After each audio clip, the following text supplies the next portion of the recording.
যারা আমার চ্যানেলে একদম নতুন তাদের উদ্দেশ্যে একটা কথা বলবো যে এর আগে আমি পিজিসিবির 2019 এবং 2020 কোশ্চেন গুলো টোটালি আমি সলভ করে দিয়েছি। আজকে আমি মেইনলি 2018 পিজিসিবির কোশ্চেনটি সলভ করব।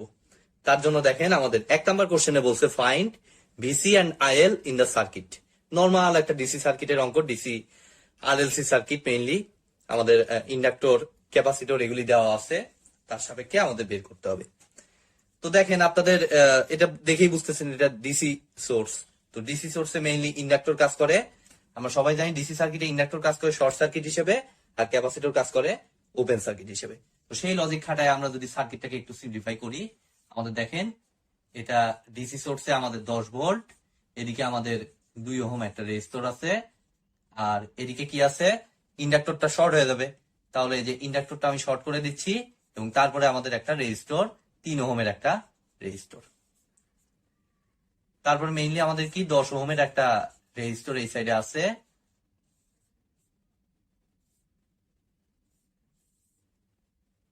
আর এদিকের ক্যাপাসিটরটা টোটালি ওপেন সার্কিট। ঠিক আছে, আর এই সাইডটা তো কানেক্টেড। এখন এই সাইডের এই ব্রাঞ্চটা থাকা যে কথা, না থাকা একই কথা, কারণ কোনো কারেন্ট প্রবাহিত হবে না। দ্যাট মিনস আমি এটাকে আর রেখে আর জটিলতা তৈরি করব না, আপাতত এটাকে আমি দেখেন কেটে দিলাম। ঠিক আছে, তো কেটে দেওয়ার পরে আমাদের কিন্তু এটা কিন্তু আইএল, এটা আমাদের আইএল, আইএল কারেন্ট। ইন্ডাক্টর এই জায়গাটাতে ছিল, এই জায়গাটা শর্ট হয়ে যাবে। তো এখন কেটে দেওয়ার পরে আবার আরেকটা জিনিস দেখেন তৈরি হয়েছে, সেটা হইলো এই যে 10 ওহম এই রেজিস্টরটা অ্যাক্রসে একটা শর্ট সার্কিট আছে। ঠিক আছে, তো শর্ট সার্কিটের ইয়া হচ্ছে আমাদের একটা শর্ট সার্কিট, আর এটা এই দুটা তুল্যরোধ তো নর্মালি আমি যেভাবে বের করি সেটা হলো 1/RP ইকুয়াল টু এই দুটার, শুধুমাত্র এই দুটার বের করতেছি 1/10 প্লাস 1/0, কারণ এই ব্রাঞ্চে কোনো রেজিস্টর নাই। তো এরপরে আমাদের 1/0 প্লাস সামথিং, 1/0 মানে অ্যাকচুয়ালি ইনফিনিটি, ইনফিনিটি হিসাবে যাই যোগ দেই আমাদের আলটিমেটলি রেজাল্ট ইনফিনিটি আসে। That means 1/RP equal to 1/0, এরপরে আর গুণ করে দিলে আমাদের RP ইকুয়াল টু আসে 0, অর্থাৎ এই দুইটার অ্যাক্রসের তুল্যরোধ হবে, এই দুইটা মিলায় অ্যাকচুয়ালি পাবো আমরা 0, অর্থাৎ আমাদের এই 10 ওহমের আর কোনো ভ্যালু নাই। ঠিক আছে, 10 ওহমটা টোটালি ইউজলেস। এখন শর্ট সার্কিটের সিস্টেমই তাই, শর্ট সার্কিটের অপোজিট সাইডেরটা শুধু তারটা থাকে। তাইলে এখন আইএল তো সিম্পলি খুবই সিম্পল, এটা যে কেউই পারবে যে আইএল ইকুয়াল টু এখন নর্মালি আমাদের কত হবে, 10 ভোল্ট হচ্ছে ভোল্টেজ, আর টোটাল রোধ কত হবে আমাদের 2 আর 3 যোগ করলে 5, অর্থাৎ আইএলটা মেইনলি হবে 2 অ্যাম্পিয়ার। আমাদের দেখেন সার্কিটের ইন্ডাক্টরের মধ্যে দিয়ে কারেন্টটা বের হয়ে গেছে, এবার আমার লাগবে ভিসি। ঠিক আছে, তো ভিসির জন্য আমাদের সার্কিটটা আবার রিকনস্ট্রাক্ট একটু করতে হবে। দেখেন আমি ওটা আমার 2 অ্যাম্পিয়ার আসছে আইএল এর মান, সেটা কাজে লাগায় আমি কাজ করব। তো এই সাইডে দেখেন এই ক্যাপাসিটরটা ওপেন সার্কিট হিসেবে থাকবে, এটার অ্যাক্রসে ভোল্টেজটাই মেইনলি আমাদের ভিসি। ঠিক আছে, বলেই দিছে। আর এদিকে আমাদের 5 ওহম রেজিস্টর,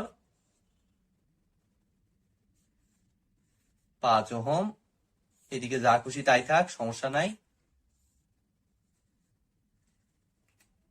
এদিকে যা খুশি তাই থাক, কোনো অসুবিধা নাই আমাদের। আলটিমেটলি এখন যদি আবার এটা এই অবস্থায় একটু খেয়াল করে দেখেন, এই দুইটাকে যদি আবার কম্বাইন করি আমরা, আলটিমেটলি আউট। ঠিক আছে, এই দুইটা তুল্যরোধ, এটা যদি কানেক্ট করে দেয় সেই ক্ষেত্রেও এটা কিন্তু আউট হয়ে যাচ্ছে। ঠিক আছে, তো এখন দেখেন আমরা নর্মালি এখন ভিসিটা বের করার চেষ্টা করব কেভিএল এর মাধ্যমে। তো এই যে এই লুপটাতে যদি আমরা কেভিএল অ্যাপ্লাই করি, যে দিক থেকে চিন্তা করেন, ধরেন এদিকে চিন্তা করলাম আমি, তো এদিকে চিন্তা করলে দেখেন এটার এদিক দিয়ে তো কোনো কারেন্ট নাই আলটিমেটলি, তাহলে 5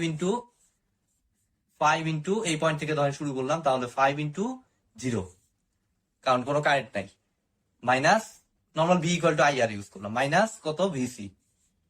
ঠিক আছে, তারপরে এদিক দিয়ে এসে আমার কত, এটা কত হচ্ছে plus 3IL is equal to 0। Ultimately আমার 5 × 0 আউট, ভিসিটা ওই সাইডে চলে যাবে, তাহলে VC equal to 3IL। That means আমাদের আইএল এর ভ্যালুটা কত ছিল? আইএল এর ভ্যালুটা ছিল 2, তাহলে 3 দুগুণা 6 ভোল্ট হবে এটার অ্যান্সার। তাহলে ভিসি হচ্ছে 6 ভোল্ট আর আইএল ইকুয়াল টু হবে 2 অ্যাম্পিয়ার। এটাই হচ্ছে আমাদের 1 নাম্বার কোশ্চেনের অ্যান্সারটা। খুবই সিম্পল একটা প্রবলেম ছিল। তো এবার চলুন 2 নাম্বারটা আমরা সলভ করি, 2 নাম্বার কোশ্চেনটা। তো দেখেন আমাদের 2 নাম্বার কোশ্চেনটি আবারও ডিসি সার্কিট থেকেই দিছে, find VThevenin across AB terminal. তো তার জন্য 5 ভোল্ট, 2K একটা রেজিস্টর, এটা একটা dependent voltage source, voltage control voltage source, এদিক দিয়ে আই কারেন্ট। আচ্ছা এটা আমি পরে দিচ্ছি, এটা আমার বুঝাইতে হবে একটু।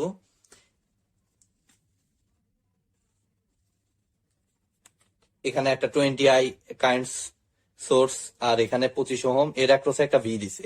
এই ভি এর উপর মেইনলি এটা ডিপেন্ড করে এবং এই আই এর উপর মেইনলি এই কারেন্টটা ডিপেন্ড করবে। 25 ওহম রেজিস্টর, VThevenin বের করতে হবে। যদিও পিজিসিবির কোশ্চেনে এটা ছিল, বাট আমরা এক্সট্রা হিসেবে RTheveninটাও এই কোশ্চেনে আমরা বের করব। ফার্স্ট অফ অল আমরা VTheveninটা বের করার চেষ্টা করি। তো VTheveninটা বের করতে এই সার্কিটটা নিয়ে সবারই একটা কমন একটা প্রবলেম, সার্কিটটা বুঝতে অনেকেরই সমস্যা হয়। ঠিক আছে, ফার্স্ট অফ অল এই সার্কিটটা সহজভাবে বোঝার জন্য আমরা যে কাজটা করব, আমরা প্রথমত চিন্তা করব যে এই 5 ভোল্ট কারেন্ট চলাচলের পথ একটা, মানে সেটা সিরিজে আছে। তো 5 ভোল্ট এবং 2K এর ভিতর দিয়ে একই কারেন্ট যাবে, অর্থাৎ এদিক দিয়ে আই কারেন্ট গেলে এর ভিতর দিয়েও আই কারেন্ট, অর্থাৎ এদিকে আমার মেইনলি আই কারেন্ট প্রবাহিত হইতে হবে, ঠিক নয় কি? আমার কিন্তু এদিকে কিন্তু আই কারেন্টই প্রবাহিত হইতে হবে, যেহেতু পুরো পথটা সিরিজ একটাই পথ। ঠিক আছে, তাহলে এখানেও আই কারেন্ট, এখানেও আই কারেন্ট, আবার এখানেও আই কারেন্ট। আলটিমেটলি তাহলে কি এদিক দিয়ে কোনো কারেন্ট যাবে? এদিক দিয়ে কিন্তু কোনো কারেন্টই আমাদের যাবে না। সো এই পয়েন্টটা খুব ভালো মতো একটু মাথায় রাখবেন। আবার একইভাবে 20I থেকে কোনো কারেন্ট এদিকে আসতে পারবে না। যদি এদিকে কোনো কারেন্ট আসে তাহলে আবার ঝামেলা কি? আমার ঝামেলা হচ্ছে এদিক দিয়ে কারেন্ট ঢুকে যাওয়ার একটা সম্ভাবনা আছে। এদিক দিয়ে কারেন্ট ঢুকলে তো আমার হবে না, সিস্টেমটাই ইনভ্যালিড হয়ে যাবে। সো ভ্যালিডিটি চিন্তা করে আমাদের কাজ করতে হবে। ভ্যালিডিটি হচ্ছে এখানে এদিক দিয়ে আই কারেন্টই প্রবাহিত হইতে হবে। তাহলে এই পুরোটা একটা সিরিজ সার্কিট, আবার এইখানেও একটা সিরিজ সার্কিট তৈরি হয়েছে। ঠিক আছে, তো সেটা অনুযায়ী আমরা দেখেন এখন সলভ করার চেষ্টা করব। তো সিম্পলি এই সিরিজ সার্কিট, বাম সাইডের সিরিজ সার্কিটটাতে যদি আমরা KVL অ্যাপ্লাই করি, ধরেন এই পয়েন্ট থেকে শুরু করলাম, তাহলে ফার্স্টে পাচ্ছে ভোল্টেজ সোর্সের মাইনাস, দ্যাট মিনস -5 ভোল্ট, -5, তারপরে কত প্লাস 2K আই, তাহলে 2K মানে 2000 ওহম, তাহলে 2000 আই, তারপরে কত প্লাস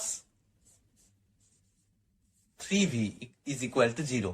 তাহলে এটা মনে করেন যে 1 নম্বর সমীকরণ আমরা দিয়ে রাখি, 3V plus 2000I is equal two 5। এটা আমাদের 1 নম্বর সমীকরণ। ঠিক আছে, একইভাবে দেখেন এই যে এই 20I কারেন্টটাই কি এই রেজিস্টরটার মধ্যে দিয়ে প্রবাহিত হবে। দ্যাট মিনস আলটিমেটলি এই জায়গাকার ভোল্টেজ হচ্ছে এদিক থেকে চিন্তা করলে 20I, এদিক দিয়ে ঢুকলে আলটিমেটলি আগে পাচ্ছে -V। That means -V is equal to আমার হচ্ছে কত 20I ইন্টু 25। আলটিমেটলি এটা যদি একটু এক সাইডে নিয়ে হিসাব করি, আমাদের V ছোট হাতের V প্লাস 25 দুগুণা 50, 500I ইজ ইকুয়াল টু 0, 2 নম্বর সমীকরণ। এখন যদি নর্মালি আমরা এটাকে ক্যালকুলেটরের মাধ্যমে আমরা সমাধান করি, আমাদের দেখেন 5, এখান থেকে ইকুয়েশন দিয়ে ক্যালকুলেটরের মাধ্যমে আমরা সমাধান করতে 3 2005, এখানে কত 1 500 0, তাহলে V আসতেছে -5। আমাদের আই না হলেও চলতেছে, V হলেই চলতেছে। আমাদের V এর ভ্যালু আসছে, সিম্পলি V এর ভ্যালু আসছে -5 ভোল্ট। এখন খেয়াল করে দেখেন তো এই ভিটাই কি আসলে VThevenin না? VAB, এবির অ্যাক্রসে যে ইয়েটা চাইছে সেটাই কি আমাদের V না? একই তো, সমান্তরালে আছে। তাহলে VThevenin is equal two VAB is equal to V is equal to actually হবে -5 ভোল্ট। আমাদের কিন্তু পিজিসিবিতে যে কোশ্চেনটা আসছে সেটা কিন্তু সলভড। এখন আমরা একটা এক্সটেনশন অর্থাৎ RTheveninটাও বের করার একটু চেষ্টা করব। তো সেটা অনুযায়ী দেখেন আমি সার্কিটটাকে আমার রিড্র করতে হবে একটু, আমি এগুলো মুছে দিচ্ছি, আর লাগতেছে না। তো এটা 5 ভোল্ট, আর থেভেনিন বের করতে আপনারা সবাই জানেন যে ইন্ডিপেন্ডেন্ট সোর্স যেটা সেটা ডিঅ্যাক্টিভ করতে হবে। দ্যাট মিনস এই 5 ভোল্টের কোনো অস্তিত্ব থাকবে না, আমি 5 ভোল্ট কেটে দিচ্ছি, 5 ভোল্ট আর থাকবে না, আমি 5 ভোল্ট এর সাইডে রাখতেছি। এটা কত 2K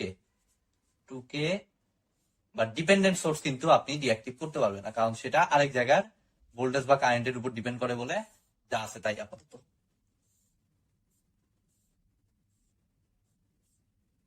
আপাতত আমি ডিঅ্যাক্টিভ করতে পারবো না। তাহলে দেখেন এই যে এগুলো আমার আগের মতোই আছে, 3V ছিল, তো এটাকে এখন চেঞ্জ করে আমি V1 লিখে দিলাম, যেহেতু ভোল্টেজ আমার চেঞ্জ হয়ে যাবে ওইটা সরায় ফেললে। আর এখানে ছিল আই কে লিখলাম I1। ঠিক আছে, ভোল্টেজ এই ইন্ডিপেন্ডেন্ট সোর্সটা সরার কারণে কারেন্ট ভোল্টেজ এগুলা চেঞ্জ হয়ে যাবে অবশ্যই। আর এখানে একইভাবে এটা 20I1 আমাদের দেখেন এটা কত 25 ওহম। আর এই ভোল্টেজটা হচ্ছে আমাদের কত ধরছি V1 ধরছি, তাহলে এই V1। আর এই যে খোলা প্রান্তে কিন্তু যেহেতু ডিপেন্ডেন্ট সোর্সে ইকুইভ্যালেন্টটা হিসাব করার সিস্টেম হচ্ছে এই দুই প্রান্তের অ্যাক্রসে আরএবি বের করতে হবে অ্যাকচুয়ালি। তো সিস্টেম হচ্ছে এই জায়গায় একটা ভোল্টেজ সোর্স বা কারেন্ট সোর্স চিন্তা করে নিতে হবে আমাদের, যে প্রান্তে বলবে সেই প্রান্তে। তো আমাদের এই সার্কিটে মেইনলি ভোল্টেজ সোর্সের থেকে আমাদের কারেন্ট সোর্স নিলে একটু সুবিধা বেশি, কারণ এই সাইডেও কারেন্ট সোর্স আছে, তো হিসাবে একটু সুবিধা হবে। তো আমরা কারেন্ট সোর্সটাকেই চিন্তা করলাম, যে কোনো ভ্যালু চিন্তা করতে পারি। আমরা সে মনে করেন 1 অ্যাম্পিয়ার চিন্তা করলাম। ঠিক আছে, 1 অ্যাম্পিয়ারের এটা অ্যাজিউম করবো প্রথমত। করার পরে এখন আমরা অ্যাপ্লাই করার চেষ্টা করবো জিনিসটাকে।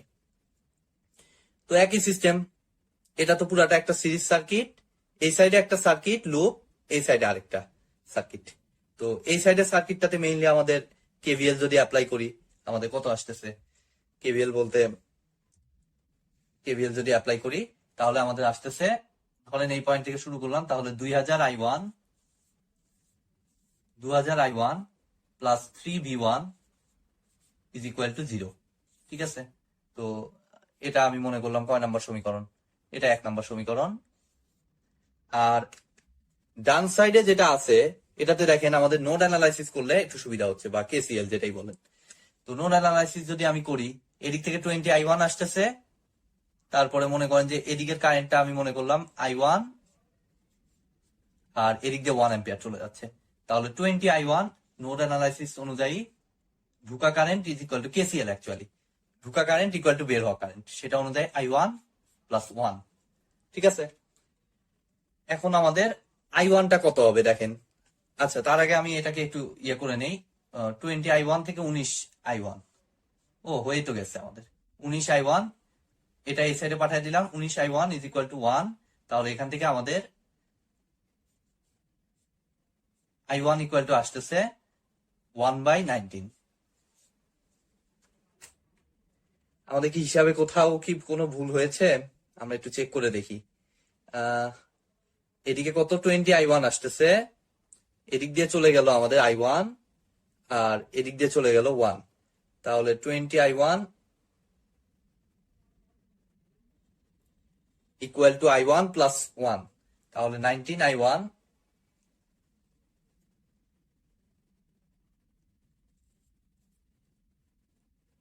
আচ্ছা, আমরা এখানে যে I1 ধরেছি, এদিকে কি এটা I1, এটা তো I1 ধরা যাবে না আমাদের, এখানে তো ভুল হয়েছে আমাদের। হ্যাঁ, I1 তো এই জায়গাকার কারেন্ট, আমি এখানে ধরলে তো কাজ করবে না আমাদের, এটা অবশ্যই হবে I2, আলাদা কারেন্ট I2। ঠিক আছে, মিস্টেক হয়ে যায় মাঝে মাঝে, আমি দুঃখিত সেটার জন্য। তো 20I1 is equal two I2 plus 1। ঠিক আছে, তো এখন দেখেন আমাদের 20I1 যা আছে তাই, আর I2 জায়গায় আমি কি লিখতে পারতেছি, এদিক থেকে যদি চিন্তা করি, আমাদের I2 মানে হচ্ছে এই রোডটার এই প্রান্তেরিয়া, এই প্রান্তেরিয়াটা কি আসলে মাইনাস না আমাদের, তাহলে I2 ইকুয়াল টু অ্যাকচুয়ালি হবে minus V1 divided by 25 plus 1। তো এখান থেকে আমাদের দেখেন V1/25 I equal to V by R, normally সেখান থেকে আমি লিখছি, plus 20I1 is equal two 1। এটা আমাদের 2 নম্বর সমীকরণ।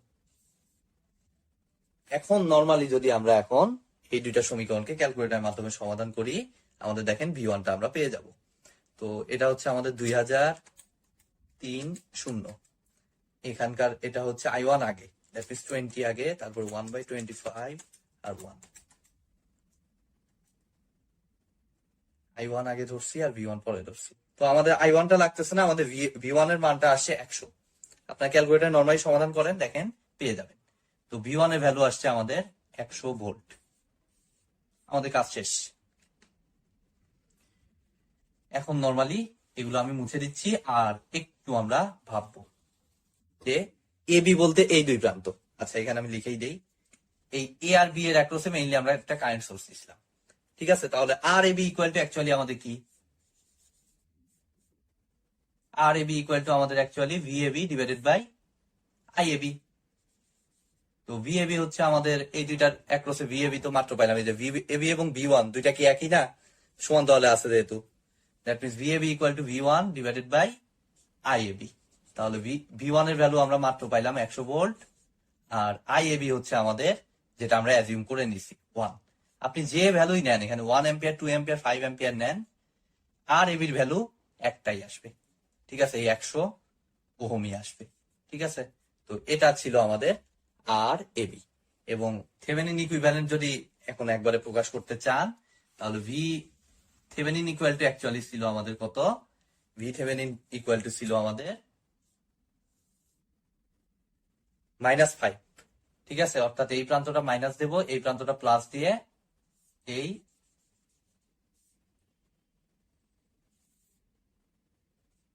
আর এটা কত পাইলাম? 100 ওহম।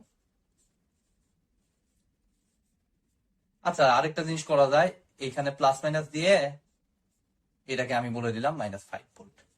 তখন এটাই অ্যাকচুয়ালি হবে, এটা আমাদের এ আর বি প্রান্ত, এটাই হবে আমাদের থেভেনিন ইকুইভ্যালেন্ট। তো আশা করি এই কোশ্চেনটা আপনারা বুঝতে পেরেছেন, এবং এই টাইপের সার্কিট আপনারা প্র্যাকটিস করবেন। যে কোনো গভর্নমেন্ট এক্সামেই কিন্তু এই টাইপের সার্কিট দিতে পারে। তো চলুন এবার 3 নাম্বার কোশ্চেনটা আমরা সলভ করে দেখি। তো দেখুন 3 নাম্বার কোশ্চেন এবং 4 নাম্বার কোশ্চেনটা আমাদের মেইনলি দেওয়া হয়েছে কমিউনিকেশন থেকে। তো কমিউনিকেশন থেকে এর আগেও আমি বলেছি যে ডিরেক্ট কোশ্চেন গুলোই দেয়, নর্মালি আপনাদের ফর্মুলাগুলো মনে আছে কিনা সেগুলো চেক করার জন্যই কমিউনিকেশনের কোশ্চেন গুলো দেয়। তো এখানে দেখেন এটা একটা এফএম সিগন্যালের খুব সিম্পল একটা প্রবলেম দিছে। FM signal has a peak to peak deviation of 78 kilohertz over a carrier frequency of 88.2 megahertz. The maximum frequency of the modulating signal is 13 kilohertz. Find the modulating index of the FM signal. ঠিক আছে, তো FM এর আমাদের ম্যাথটা, তো এখানে দেখেন pick to peak deviation বলতে অ্যাকচুয়ালি কি বোঝায়? 2 del f, বুঝতেই পারছেন এটা। তো 2 del f equal to actually দেয়া আছে আমাদের 78। এখান থেকে দেখেন আমাদের del f টা বের হয়ে আসতেছে, del f টা আমাদের আসতেছে 39 কিলোহার্টজ। ঠিক আছে, এখন মডুলেটিং ইন্ডেক্স, যেটাকে নরমালি এমএফ দ্বারা প্রকাশ করা হয়, যার ভ্যালুটা হচ্ছে আমাদের ডেল এফ, এবং ম্যাক্সিমাম মডুলেটিং ফ্রিকোয়েন্সি যে রেশিওটা, সেটাকেই এফএম সিগন্যালের জন্য মডুলেটিং ইন্ডেক্স বলা হয়। ঠিক আছে, তো এখন তো maximum frequency of modulating signal 13, অর্থাৎ উপরে হবে 39 আর নিচে 13। নরমালি এটা ভাগ করে দিলে এটা হবে হচ্ছে 3, এবং ইউনিটলেস মডুলেটিং ইন্ডেক্সটা। তো এটাই ছিল এটার সলিউশন, খুবই সিম্পল। জাস্ট ফর্মুলা গুলো মনে আছে কিনা সেটা চেক করার জন্য এগুলা দিয়ে থাকে। আর আরেকটা জিনিস, এখানে কেরিয়ার ফ্রিকোয়েন্সিটা শুধু শুধু একটা কনফিউশন, আপনাদের মধ্যে একটা কনফিউশন তৈরি করার জন্য মেইনলি দিচ্ছে, এটা কিন্তু কাজ নেই। ঠিক আছে, তো চলুন এবার 4 নাম্বার প্রবলেমটা আমরা সলভ করি। 4 নাম্বার কোশ্চেনটা অ্যাকচুয়ালি পিজিসিবির জন্য, আমাদের পিজিসিবি না, যে কোনো সরকারি পরীক্ষার জন্যই গুরুত্বপূর্ণ। এই টাইপ কোশ্চেন দেখা যায় প্রতিটা সরকারি পরীক্ষায় 1 পিস করে থাকেই, পিসিএম বিটরেট রিলেটেড। ঠিক আছে, তো দেখেন কোশ্চেনটা খুবই কমন কোশ্চেন, এগুলি অবশ্যই আপনারা সলভ করবেন। 256 level PCM signal is generated using linear quantization of a sinusoidal input of 1 volt peak to peak signal having 4 kilohertz frequency, message সিগন্যালের ফ্রিকোয়েন্সিটা। Find the output bitrate if sampling is done at 12.5% higher than Nyquist rate. ঠিক আছে, তো আমাদের কোশ্চেনটার অনুযায়ী আমাদের প্রথমত message সিগন্যালের ফ্রিকোয়েন্সিটা কত দেওয়া? 4 কিলোহার্টজ। ঠিক আছে, 4 কিলোহার্টজ ফ্রিকোয়েন্সি। তো নাইকুইস্ট ফ্রিকোয়েন্সিটা আমাদের কত? নাইকুইস্ট ফ্রিকোয়েন্সি যেটা, এটা সবাই জানেন যে এটা ডাবল হয় অলওয়েজ, 2 into 4 8 কিলোহার্টজ। এখন আমাদের স্যাম্পলিং ফ্রিকোয়েন্সিটা কি বলছে, 12.5% হায়ার দেন নাইকোস্ট্রেট। ঠিক আছে, অর্থাৎ এফএস ইকুয়াল টু অ্যাকচুয়ালি হবে এফ এন কিউ তো থাকবেই, তার সাথে আরো অ্যাড হবে কত, এটার 12.5%, অর্থাৎ 12.5 ডিভাইডেড বাই 100। এখন নর্মালি যদি এখানে 8 বসায় দেন, 8 প্লাস 8 ইন্টু এটা আসে 9 কিলোহার্টজ। ঠিক আছে, এখন আমাদের বিট রেটের ফর্মুলাটা হচ্ছে এন ইন্টু এফ এস, অর্থাৎ এনটা লাগবে। তো এন এর জন্য আবার দেখেন ইনডিরেক্টলি লেভেলটা দিছে। তো এন ইকুয়াল টু মেইনলি আমাদের কত, লগ 2 বেস এল। এই ফর্মুলা থেকে আমরা মেইনলি এল তে লেভেল নাম্বারটা, ঠিক আছে, কতগুলো লেভেল আছে। তো আমরা যদি এখন বসায় দেই লগ 2 বেস 256, এটা অ্যাকচুয়ালি আমাদের আসে লগ 256 8, অর্থাৎ 8 বিট। তাহলে এখন বিট রেটটা আমাদের কত আসতেছে, নর্মালি বিট রেট সব ভ্যালুই দেখেন আমরা পেয়ে গেছি। এখন বিট রেটের ফর্মুলা হচ্ছে এন ইন্টু এফ এস, অর্থাৎ 9 ইন্টু 8 72 কিলো হার্টজ তো লেখে না, এটাকে বিট রেটের ক্ষেত্রে অলওয়েজ লেখে, মনে রাখেন, kilo bit per second, kilo bit per second. ঠিক আছে, ওই হার্টজটাকে কনভার্ট করে আমাদের মেইনলি বিট পার সেকেন্ড। তো এটাই ছিল আমাদের 4 নাম্বার কোশ্চেনটা, খুবই সিম্পল একটা প্রবলেম। এবার চলুন আমরা 5 নাম্বার কোশ্চেনটা একটু দেখি সেটা কি আছে। আমাদের পরের কোশ্চেনটা আসছে 5 নাম্বার কোশ্চেনটা। এটা দুইটা পার্টে বিভক্ত, এ এবং বি। এ নাম্বারটা মেইনলি ইলেকট্রনিক্স থেকে দেয়া এবং বি নাম্বারটা ডিজিটাল ইলেকট্রনিক্স থেকে দেয়া। ঠিক আছে, তো আমরা ইলেকট্রনিক্স এর কোশ্চেনটা দেখি, বিজেটি থেকে দিছে। In the following circuit the base current is 25 microampere. The emitter current is 1.5 milliampere. The base emitter voltage is 0.7 volt and the emitter voltage is 5 volt. Calculate alpha, beta and VC. এই হচ্ছে circuit. ঠিক আছে, তো আমরা এখন সার্কিটটা থেকে দেখেন অ্যানালাইসিস করব। তো প্রথমত আমাদের বেস কারেন্ট দিয়ে দিছে, আমাদের বেস কারেন্ট হচ্ছে 25 মাইক্রোঅ্যাম্পিয়ার, মানে 25 ইন্টু 10 ইনভার্স 6 অ্যাম্পিয়ার। তারপরে হচ্ছে আমাদের ইমিটার কারেন্টটা দিছে, ইমিটার কারেন্টটা 1.5 মিলি অ্যাম্পিয়ার, অর্থাৎ 1.5 ইন্টু 10 ইনভার্স 3। তো এখান থেকে আমরা আইসিটা প্রথমত বের করে নিই। তো আই সমান আইবি প্লাস আইসি, সেখান থেকে আপনারা জানেন যে আইসি ইকুয়াল টু হবে IC equal to IE minus IB. ঠিক আছে, খুব কমন একটা ফর্মুলা। তো সেখান থেকে আমরা যদি বিয়োগ করে দেই, আমাদের অ্যাকচুয়ালি ভ্যালুটা আসে 1.145 ইন্টু 10 ইনভার্স 3 বা 1.145 মিলি অ্যাম্পিয়ার।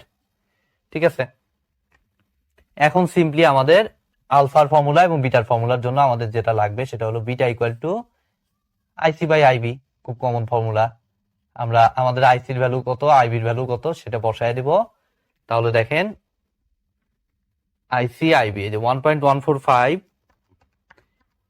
ইন্টু 10 ইনভার্স 3 ভাগ, আমি একটু ক্যালকুলেটারে ক্যালকুলেশনটা করে নিচ্ছি, 25 ইন্টু 10 ইনভার্স 6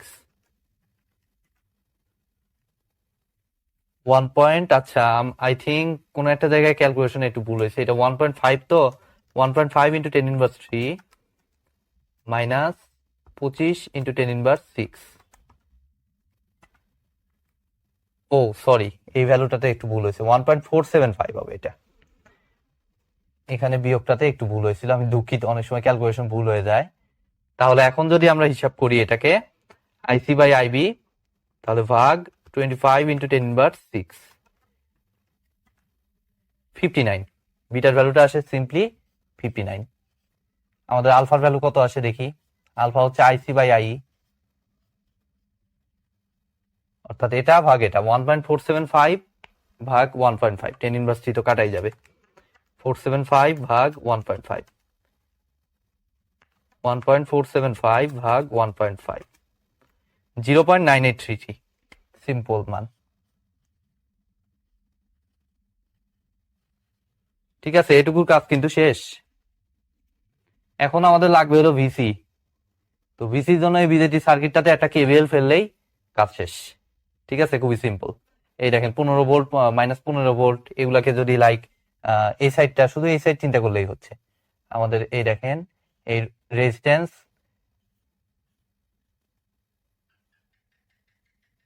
আচ্ছা আমি হিসাবের সুবিধার্থে আমাদের শুধুমাত্র আইসিটা লিখে রাখে, আইসির ভ্যালুটা হলেই হবে। আমরা সার্কিটটাকে একটু বড় করে রিড্র করি। আইসির ভ্যালু 1.475 মিলি অ্যাম্পিয়ার। তো আমার এই যে এই সাইডটাকে আমি যদি একটু রিপ্রেজেন্ট করি, বেসের এই প্রান্তটা লাগবে না আমাদের আর। তো এখানে দেখেন এটা +15 সাথে কানেক্টেড, মানে কি আমি এখানে বলতে পারতেছি এই যে +15 সাথে ভোল্টেজ সোর্স কানেক্টেড, আর এই প্রান্তটা আবার কার সাথে কানেক্টেড, -15 সাথে কানেক্টেড। তাহলে এই প্রান্তটা এরকম দিয়ে এই 15 ভোল্ট, ঠিক আছে। আর বাদ বাকি প্রান্তটা কি হবে, অপর প্রান্ত দুইটা অবশ্যই আপনারা সবাই জানেন যে গ্রাউন্ডে কানেক্টেড হবে। তাহলে আমরা এটা একটা কমন গ্রাউন্ড করে দিই, এটারও গ্রাউন্ড এটারও গ্রাউন্ড এক জায়গায় করে দিই। তাহলে মনে করেন যে এটা হইলো, ঠিক আছে। তো এখন 15 ভোল্ট, এটা হচ্ছে 5K, এদিক থেকে আসা কারেন্টটা হচ্ছে আমাদের আইসি কারেন্টটা হচ্ছে 1.475, যেটা পাইলাম একটু আগে, কালেক্টর কারেন্ট যেটা এত মিলিঅ্যাম্প। আর এটা অ্যাকচুয়ালি আমাদের ভিসি, অর্থাৎ এটা হাই ভোল্টেজ, এটা তো গ্রাউন্ড, ঠিক আছে। তো কোন প্রান্তের ভোল্টেজ অলওয়েজ বের করে কার সাপেক্ষে, আপনারা সবাই জানেন সেটা গ্রাউন্ডের সাপেক্ষে নির্ণয় করে, অর্থাৎ এই প্রান্তটা মেইনলি মাইনাস। তাহলে আলটিমেটলি আমাদের শুধুমাত্র দেখেন, আচ্ছা মাইনাসটা এডিট করে দিই আমরা, প্লাস মাইনাস বিসি, ঠিক আছে, প্লাস মাইনাস বিসি। তাহলে আলটিমেটলি এখন দেখেন এই যে এইটুকুর মধ্যে আমরা একটা কেভিএল অ্যাপ্লাই করলে আমাদের কিন্তু কাজ শেষ। তো মনে করেন এই পয়েন্ট থেকে শুরু করলাম আমরা, এই পয়েন্ট থেকে প্রথমে ভোল্টেজ সোর্সে মাইনাস পাচ্ছে, তাহলে -15 প্লাস 1.475 মিলিঅ্যাম্প আর কে, তাহলে এই দুইটা গুণ হয়ে আমাদের আলটিমেটলি মিলি আর কে কাটা যাবে, তারপরে এদিক দিয়ে এসে plus VC is equal to 0, ঠিক আছে। এদিকে কিন্তু আমার আশাই লাগতেছে না, এদিকে আননোন ভ্যালু দেখেন, আর এই আননোন ভ্যালু কিন্তু আমার এদিকে কিন্তু আসার প্রয়োজনই পড়তেছে না, কারণ এটা তো আমাদের আলটিমেটলি এই প্রান্তে যাওয়াই লাগতেছে না। তাহলে ভিসি ইকুয়াল টু অ্যাকচুয়ালি হবে 15 মাইনাস 1.475 ইন্টু 5। এখন এটা যদি আমরা একটু হিসাব করে ফেলি, আমাদের ভ্যালুটা আসে 15 মাইনাস 1.475 ইন্টু 5, 7.625 ভোল্ট। আমাদের ভিসি ভোল্টেজটাও আমরা পেয়ে গেলাম। অর্থাৎ বাদ বাকি অনেক কিছু ভ্যালু দিচ্ছে, সেগুলো শুধুমাত্র কনফিউজ করার জন্য। হ্যাঁ ওগুলা লাগবে, ওগুলা ভ্যালু ইউজ করা হবে যদি আরবি আরই এগুলো যদি হিসাব করতে বলে। তো আরবি আরই তো আমাদের হিসাব করতে বলে নাই, তো আমাদের এই কোশ্চেনটার জন্য কোনো প্রয়োজন নাই। তো চলুন আমাদের পরের 5-এর পরের পার্টটা, বি পার্টটা আমরা একটু দেখি এখন। তো দেখেন আমাদের পরের প্রবলেমটা দিয়েছে 5-এর বি নাম্বার, ডিজিটাল ইলেকট্রনিক্স থেকে, write the Boolean expression for output Y in the circuit A আর বি ইনপুট। তো এটা ইনভার্টার, এই দুটা ইনভার্টার, আর এই দুটোকে মেইনলি বলা হয় ট্রান্সমিশন গেট, ঠিক আছে। তো ট্রান্সমিশন গেটের বৈশিষ্ট্যটা মেইনলি হচ্ছে, ইনভার্টারের বৈশিষ্ট্য তো আপনারা সবাই জানেন যে 0-কে 1 বানায়, 1-কে 0 বানায়, আর ট্রান্সমিশন গেটটা মেইনলি ইনপুটে যা সিগন্যাল পাবে আউটপুটে তাই হবে, যদি সেই ট্রান্সমিশন গেটটা কন্ডাক্টিং হয়, ঠিক আছে। তো কন্ডাক্টিং আর নন কন্ডাক্টিং কখন, যদি তার স্টেটটা কন্ডাক্টিং হয়, ঠিক আছে, আর নন কন্ডাক্টিং হলে কোনো আউটপুট দেখাবে না। তো কন্ডাক্টিং বলতে মেইনলি বোঝায় 0, আর নন কন্ডাক্টিং মানে 1, ঠিক আছে। তো ইনপুট হচ্ছে মেইনলি, আমি দেখেন এটা বুঝাই দিচ্ছি এখানেই।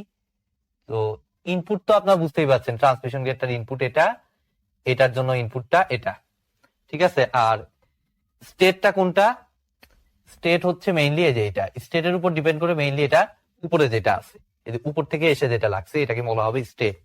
তো স্টেটের উপর ডিপেন্ড করে মেইনলি এটা কন্ডাক্টিং নাকি নন কন্ডাক্টিং সেটা ডিসাইড করতে হবে, ঠিক আছে। একইভাবে এটার জন্য এই যে এটা হবে স্টেট দ্বিতীয় ট্রান্সমিশন গেটের জন্য। তো আমি এটাকে মনে করেন যে TG1 দ্বারা প্রকাশ করলাম, আর এটাকে আমি প্রকাশ করলাম TG2, ঠিক আছে। দেন আমরা একটা ট্রুথ টেবিলের মতো বানাবো, সেটা থেকে আমরা মেইনলি কাজ করব। তো এ বি ইনপুট, এখন দেখেন ইনপুট অফ TG1 সেটাকে আমি প্রকাশ করলাম ধরেন ছোট হাতের এ দ্বারা। আর স্টেটকে প্রকাশ করলাম এস দ্বারা। এক নাম্বারটার জন্য S1 স্টেট 1। আবার একইভাবে এখানে যে সিগন্যালটা পাবো এটার ইনপুট যেটা, এটাকে প্রকাশ করলাম বি দ্বারা, ছোট হাতের বি দ্বারা। আর এটার স্টেটকে মেইনলি প্রকাশ করব আমরা, এই যে এই স্টেটটাকে প্রকাশ করব আমরা S2 দ্বারা। ঠিক আছে, এগুলোর উপর ডিপেন্ড করে আমাদের এখন আউটপুটটা কত হবে সেটা আমরা দেখবো। তো এ বি ছোট হাতের এ, তারপরে কত ছোট হাতের এ ছোট হাতের S1।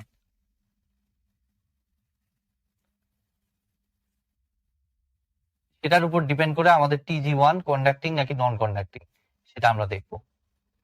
এবং তারপরে বি ছোট হাতের S2, তার উপর ডিপেন্ড করে TG2 কন্ডাক্টিং নাকি নন কন্ডাক্টিং। আর লাস্টে হইলো আউটপুট ওয়াই। ঠিক আছে, এই কয়েকটা জিনিস আমরা দেখবো, অনেকগুলো স্টেপ। তো দেখেন এ বি, তো এখানে তো দুইটা ইনপুটের জন্য তো চারটা কম্বিনেশন, 0 0 0 1 1 0 এবং 1 1।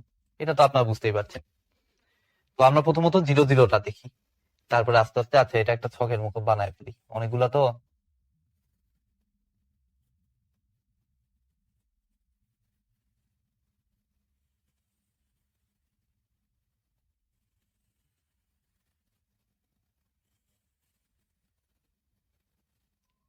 সবগুলোর জন্য দেখেন আমি স্টেপ বাই স্টেপ দেখানোর চেষ্টা করতেছি।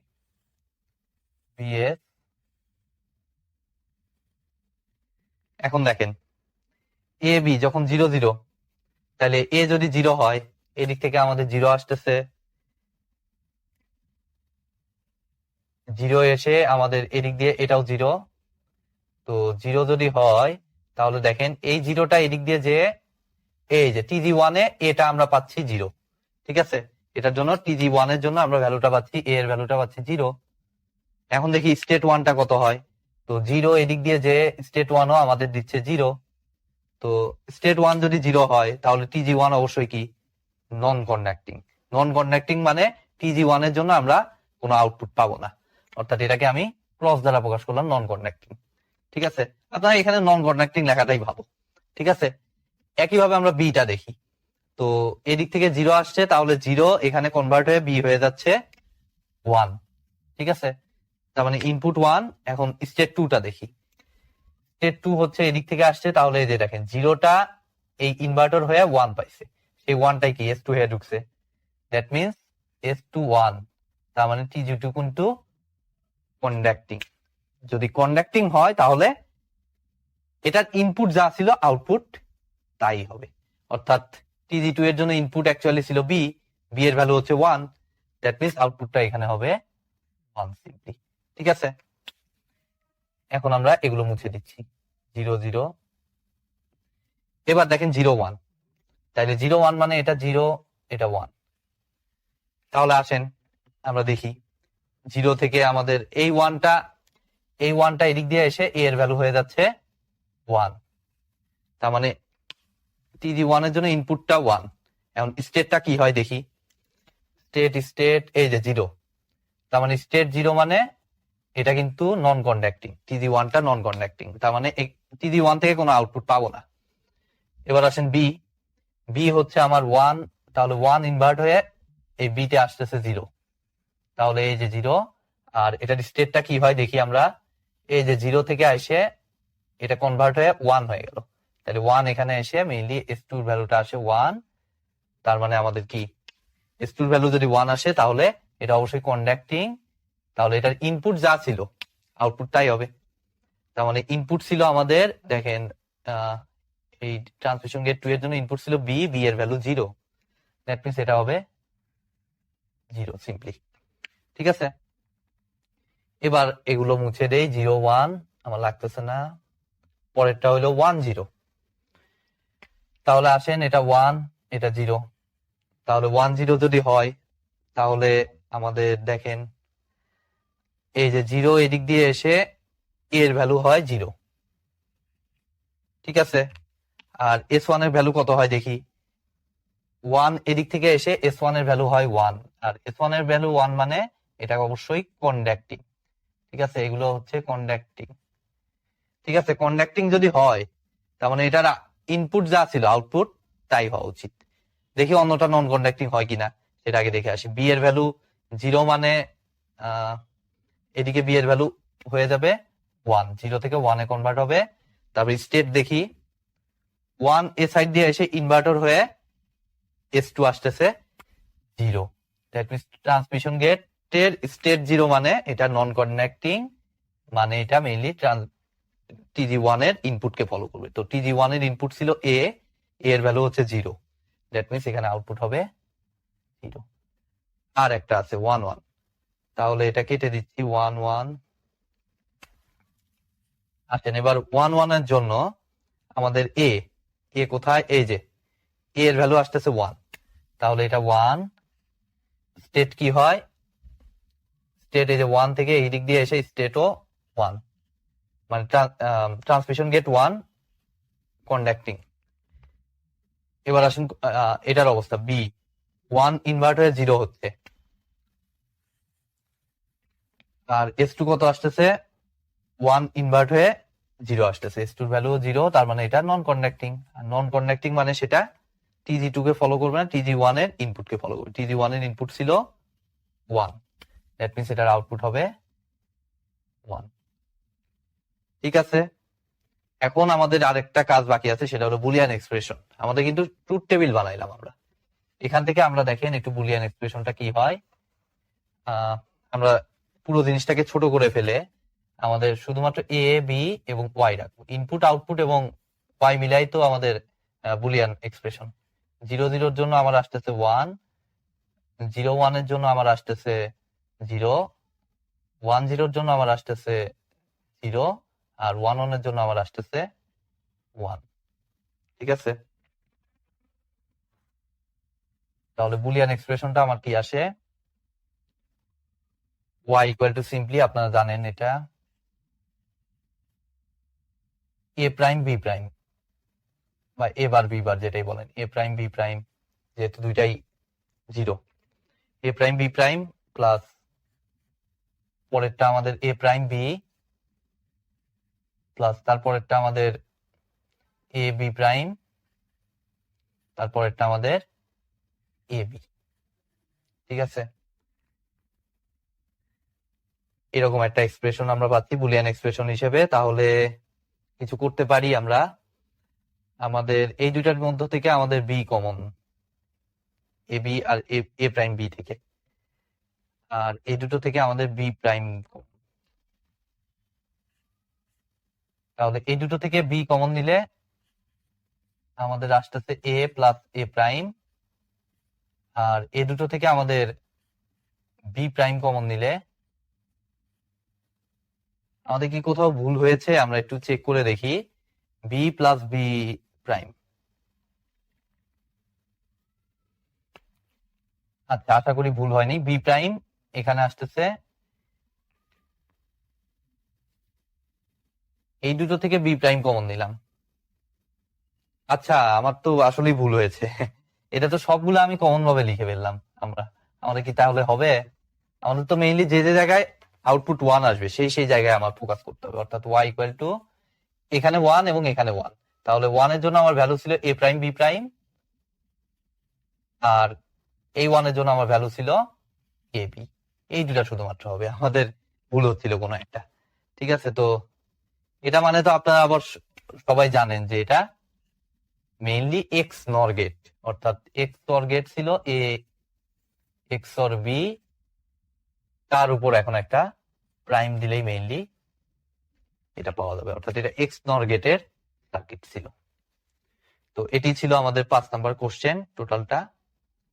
এবার চলুন আমরা 6 নাম্বার কোশ্চেনটা সলভ করব। দেখেন আমাদের 6 থেকে 10 পর্যন্ত যে কয়টি কোশ্চেন আছে সবগুলি হচ্ছে পাওয়ার এবং মেশিন থেকে। ঠিক আছে, পিজিসিবি তে যে কাজটা করে নর্মালি প্রতিবারই, যে পাওয়ার এবং মেশিনে ম্যাক্সিমাম কোশ্চেন, এবং মেশিনে মেইনলি এসি মেশিনের উপর তারা ফোকাস করে। এই বছরও 2018 সালেও এসি মেশিন থেকেই সব কোশ্চেন, এবং এখানে মেইনলি কিছু পার ইউনিট রিলেটেড ম্যাথও আছে।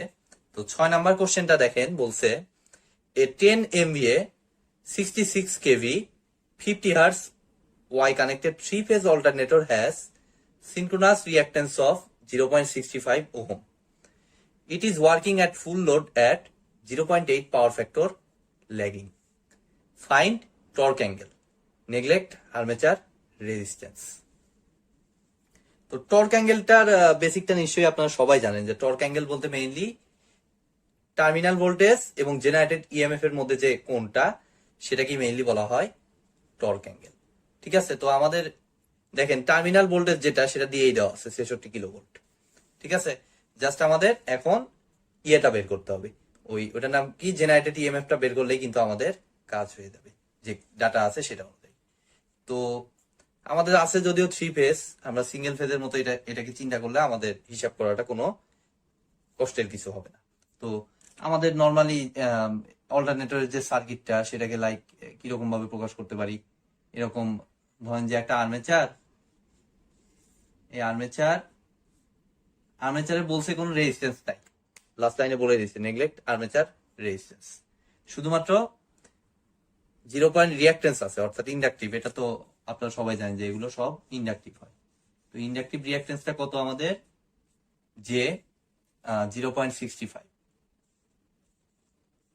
ওহম। ঠিক আছে, আর এই সাইডে মেইনলি আমাদের টার্মিনালটা যেখানে লোড লাগাবো আমরা মেইনলি। ঠিক আছে, আর জেনারেটরটা হচ্ছে আমাদের ইজি ভোল্টেজটা আমাদের সাপ্লাই করে। তাহলে এখন এটা ভোল্টেজ সাপ্লাই করে মানে কারেন্টের ডিরেকশন হবে এদিকে, অবশ্যই এটা তো সবাই জানেন আপনারা, আই এদিকে, আর এদিকেরটা মেইনলি ভিটি টার্মিনাল ভোল্টেজ যেটা। তো টার্মিনাল ভোল্টেজটা আমরা ভিটি ধরে নিলাম। আর আমাদের 3 ফেজে তো হিসাব করা ঝামেলা, আমাদের তো ফেজ যেহেতু আমার চাইছে ওটার নাম কি, টর্ক অ্যাঙ্গেল। তো টর্ক অ্যাঙ্গেল তো সিঙ্গেল ফেজের জন্য যা হবে 3 ফেজের জন্য সেম হবে। তো আমরা সিঙ্গেল ফেজের মতো জিনিসটাকে চিন্তা করি, অর্থাৎ এখানে মেইনলি 66 কিলোভোল্ট, কিছু না বললে ওটাকে অবশ্যই ধরে নিতে হয় আমাদের লাইন ভোল্টেজ। তাহলে ভিটি হচ্ছে অ্যাকচুয়ালি আমাদের ফেজ ভ্যালু যদি হিসাব করি আমাদের এটা কত হয়, ভিটির ভ্যালুটা 66,000 কিলোভোল্ট, 66,000 ভোল্ট, সরি। এটাকে আমার যেহেতু ওয়াই কানেক্টেড, ওয়াই মানে এটাকে ফেজ বানাইতে হলে আমার অবশ্যই √3 দ্বারা ভাগ করতে হবে। তাহলে এই দেখেন √3, আর আমরা এখানে ফেজটাকে 0 ধরে নিই নর্মালি। ঠিক আছে, যেহেতু কিছু বলে নাই এটার। তো 66,000/√3 এটা এরকমই থাকলো। আর আমাদের লাগবে দেখেন কারেন্টটা। তো কারেন্টটাও দেখেন, কারেন্টটা মেইনলি আমাদের কারেন্টটা বের করার জন্য দেখেন আমাদের যেহেতু রেটিং দিছে এস, তাহলে এস ইকুয়াল টু মেইনলি আমাদের √3 ইন্টু VLIL তার কনজুগেট। ঠিক আছে, তার কনজুগেটটা। তো যদি আমরা শুধু মডুলাস চিন্তা করি আমাদের তো এখানে, আচ্ছা এটা এভাবে না দিয়ে আমি দেখেন একবারেই লিখতেছি, আই যে কারেন্টটা, আইএল যেটা, এই যে, আচ্ছা এটাকে আমরা আইএল দ্বারাই প্রকাশ করলাম। আইএল ইকুয়াল টু অ্যাকচুয়ালি হচ্ছে আমাদের S divided by √3 into VL। ঠিক আছে, 3 ফেজের জন্য হিসাব করতেছি কিন্তু লাইন কারেন্ট যেটা। তো সেটা অনুযায়ী আমাদের দেখেন অ্যাঙ্গেল কিন্তু আমাদের দিয়েই দিছে, অ্যাঙ্গেল দিছে এই যে দেখেন পাওয়ার ফ্যাক্টর যেটা, অর্থাৎ যেহেতু ল্যাগ করতেছে তার মানে অবশ্যই কি হবে, মাইনাস হবে একটা, মাইনাস কজ ইনভার্স 0.8। তাহলে এস আমাদের কত, 10 MVA, তাহলে 10 into 10⁶ divided by √3 into VL কত, আমাদের VL হচ্ছে লাইন, একদম লাইন ভোল্টেজ যেটা, লাইন ভোল্টেজ কিন্তু এটা কিন্তু ফেজ ভোল্টেজ অ্যাকচুয়ালি। ঠিক আছে, তো 66,000 অ্যাঙ্গেল মাইনাস কজ ইনভার্স 0.8। আর আমরা জানি যেহেতু ওয়াই কানেক্টেড হলে লাইন ভ্যালু আর ফেজ ভ্যালু ইকুয়াল হবে। ঠিক আছে, অর্থাৎ এখানে মেইনলি লাইন ভ্যালু এবং ফেজ ভ্যালুটা ইকুয়াল হবে। আমাদের যেহেতু ফেজে লাগবে, সো আমরা এটাকে আমাদের যেহেতু ফেজে লাগবে আমরা ফেজ ভ্যালুটা নিলাম। দেখেন ফেজ এবং লাইন দুই ভ্যালুটাই কিন্তু ইকুয়াল। আমাদের কাজ শেষ, এখন জাস্ট আমরা একটা কেভিএল ফালায় প্রবলেমটা সলভ করে ফেলবো। ঠিক আছে, তো এই ভ্যালুগুলো আমরা ইউজ করব। তার জন্য দেখেন আমি এইটুকু এখন মুছে দিচ্ছি। এখানে যদি কেভিএল অ্যাপ্লাই করি এখন, এটা মেইনলি প্লাস মাইনাস ইজি। তো কেভিএল অ্যাপ্লাই করলে আমাদের দেখেন যে কোনো এই পয়েন্ট থেকে ধরেন শুরু করলাম, তাহলে minus EG plus I into J 0.65 plus VT is equal to 0, অর্থাৎ ইজি ইকুয়াল টু মেইনলি আমাদের হবে VT plus I into J 0.65। যেহেতু আমরা ফেজে হিসাব করবো, এখন ফেজে হিসাব করলে আমাদের সুবিধা, তো এখন সবকিছু ফেজে ফেজে আমরা হিসাব করবো। তো ভিটির ফেজ ভ্যালুটা একটু আগে যে বের করে রাখলাম, কত ছিল আমাদের? Simply 66,000 divided by √3। আর আই এরও ফেজ ভ্যালু, লাইন ভ্যালু দুইটাই তো ইকুয়াল, তো সেটা কত ছিল আমাদের? 10 into 10⁶ divided by √3 into 66,000। Angle minus cos inverse 0.8 into আমাদের কত? রিঅ্যাকটেন্সটা হচ্ছে যে 0.65। ঠিক আছে, এগুলো এখন আমি যদি ক্যালকুলেটারের মাধ্যমে একটু সমাধান করে ফেলি, আমাদের ভ্যালুটা আসে বেশ বড় একটা ভ্যালু, 38,138 দশমিক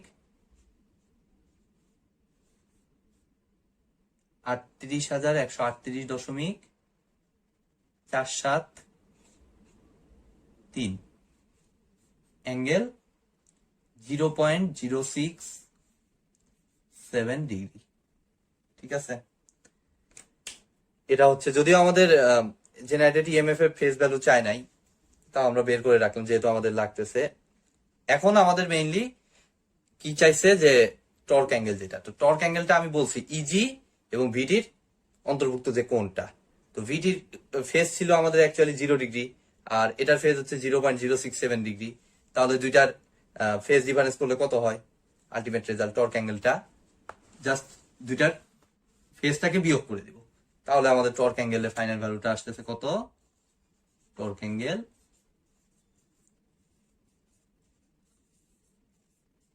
0.067 ডিগ্রি মাইনাস 0, অর্থাৎ 0.067 ডিগ্রি হবে আমাদের এই কোশ্চেনটার অ্যান্সার। খুব সিম্পল একটা প্রবলেম ছিল অল্টারনেটরে। যে কোনো সরকারি পরীক্ষার জন্যই এই টাইপ অল্টারনেটরের প্রবলেম ইম্পর্টেন্ট, গুরুত্ব দিয়ে করবেন। এবং অল্টারনেটর এই টাইপের সাথে আমাদের ট্রান্সমিশন লাইনের প্রবলেমেরও মিল আছে। ঠিক আছে, তো চলুন এবার 7 নাম্বার প্রবলেমটা আমরা সলভ করি। তো দেখেন, আমাদের 7 নাম্বার কোশ্চেনটা actually variable loads on power system, অথবা অনেকে এটাকে বলে থাকে power system, power station, sorry, এই টপিকটা থেকে এটা দেওয়া, যেটা খুবই গুরুত্বপূর্ণ একটা টপিক। তো ওই যে লোড ফ্যাক্টর, তারপরে ডিমান্ড ফ্যাক্টর, এটসেট্রা অনেক কিছু আছে না, সেই জিনিস, সেই টপিকটা। তো দেখেন, কোশ্চেনটা হলো determine the load factor and peak demand of a power station where the annual load duration curve varies linearly between 12 gigawatt and 4 gigawatt. If the total transmission loss is 3% and for frequency regulation reserve margin of 20% is to be maintained, what should be the total generation capacity of the system? ঠিক আছে, তো প্রথম অংশটা totally আলাদা আর দ্বিতীয় অংশটা totally কিন্তু আলাদা। তো প্রথম অংশ থেকে আমাদের লোড ফ্যাক্টরটা বের করতে বলছে। তো লোড ফ্যাক্টরে আমাদের ফর্মুলা কি? লোড ফ্যাক্টর সংক্ষেপে এলএফ দ্বারা প্রকাশ করে এভারেজ লোড বাই আমার কি ম্যাক্সিমাম ডিমান্ড। তো এটাই তো অ্যাকচুয়ালি পিক ডিমান্ড তো আমাদের কোশ্চেনেই দেয়া আছে, দেখেন। তো ম্যাক্সিমাম ডিমান্ড বা এই যে পিক ডিমান্ড, তো পিক ডিমান্ডটা আমাদের কত? 12 আর 4, সর্বোচ্চ লাগবে 12। অ্যাট লিস্ট পিক ডিমান্ডটা যেটা কোশ্চেনে চাইছে, পিক ডিমান্ড হবে 12 গিগাওয়াট। ঠিক আছে, আর নিচে আমি 12 দিয়ে দিচ্ছি, আর উপরে হচ্ছে আমাদের কত? Average load. তো এভারেজ বলতে তো আছেই দুইটা লোড, 12 আর 4, এই দুইটার এভারেজ বা গড় করলে আমাদের কত হয়? 12 + 4 ডিভাইডেড বাই 2, তাহলে 8/12, 12 হচ্ছে 16/2, 8/12 মানে 0.667। এটা হবে আমাদের লোড ফ্যাক্টর। এটা খুব সিম্পল।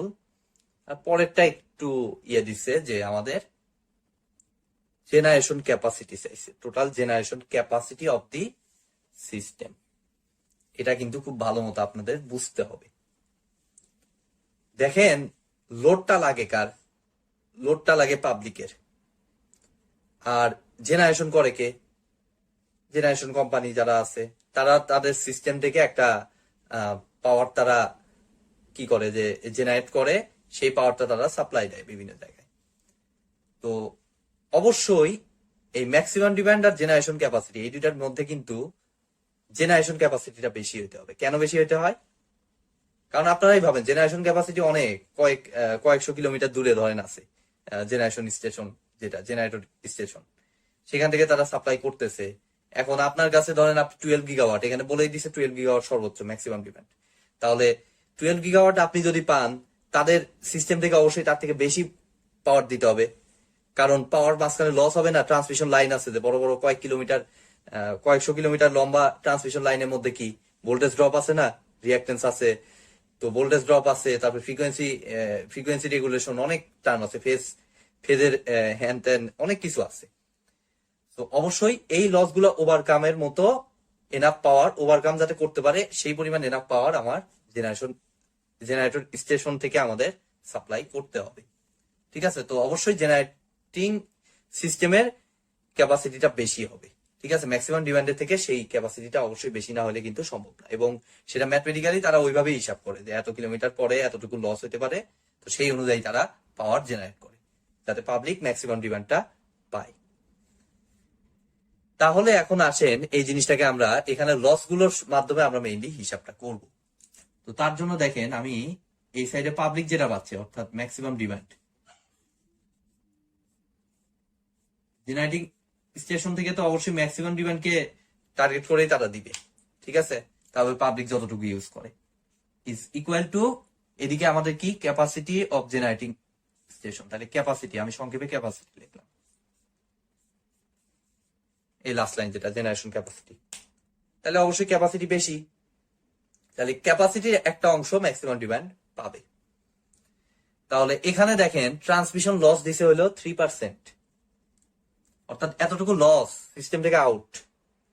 তাইলে বাকি থাকলো কতটুকু অবশিষ্ট থাকলো? 3% হলে অবশিষ্ট থাকলো হলো 0.97%। তাহলে এর সাথে যদি 0.97 গুণ দেই তাহলেই আসার কথা, কিন্তু এখানে আবার এক্সট্রা করে আবার দিছে ফ্রিকোয়েন্সির জন্য এতটুকু আবার হয়েছে 20%। তাহলে ফ্রিকোয়েন্সির লস হয়েছে 20%, তাহলে অবশিষ্ট থাকলো কত? 80%, অর্থাৎ 0.8 ইন্টু জেনারেশন ক্যাপাসিটি। এখন সিম্পলি আমরা ম্যাক্সিমাম ডিমান্ডের জায়গায় কত আমাদের ভ্যালু 12 গিগাওয়াট, আর এখানে 0.97 ইন্টু 0.8 ইন্টু ক্যাপাসিটি দেওয়ার পর সিম্পলি আমরা যদি এখন ক্যালকুলেটারের মাধ্যমে এটা বের করি, আমাদের ফাইনাল রেজাল্টটা হয়ে যাওয়ার কথা। আমি একটু বের করতেছি, 12/0.97 ভাগ 0.8, 15.464। তাহলে ক্যাপাসিটি, জেনারেশন ক্যাপাসিটিটা আমাদের হবে 15.464। ওটা ছিল গিগাওয়াটে, তাহলে এটাও আসবে। ম্যাক্সিমাম ডিমান্ড ছিল গিগাওয়াটে, যেহেতু ইউনিট করি নাই, আমাদের এটাও আসবে গিগাওয়াটে। তো এটাই ছিল আমাদের 7 নাম্বার কোশ্চেনের solution.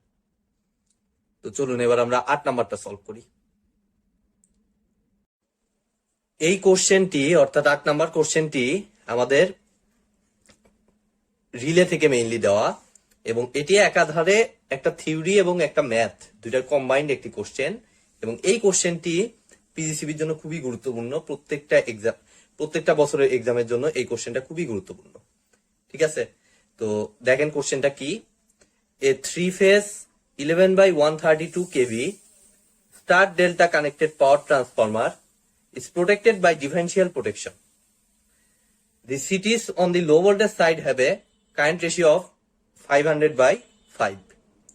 What must be the current ratio of cities on the high voltage side?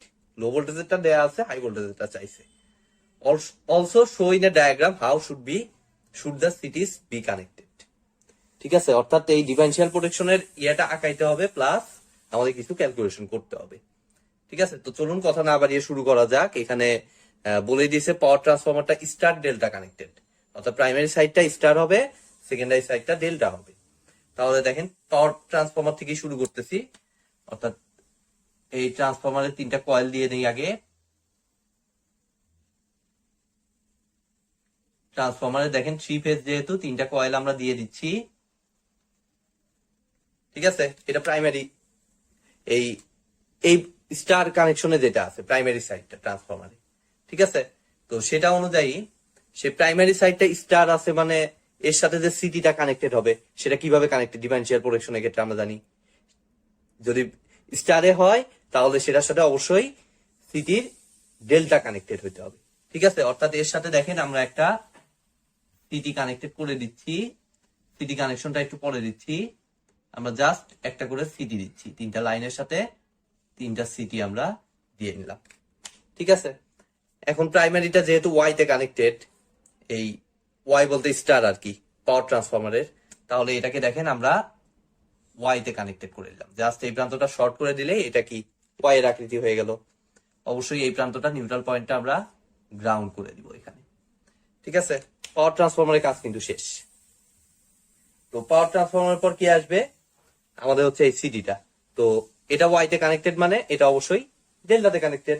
তাহলে ডেল্টাতে যদি কানেক্টেড হয়, দেখেন আমাদের ডেল্টাতে কিভাবে এটা কানেক্টেড করব আমরা, সিম্পলি এই দেখেন এগুলা থেকে যে প্রান্তগুলো এগুলো আমরা বের করে নিচ্ছি একটু,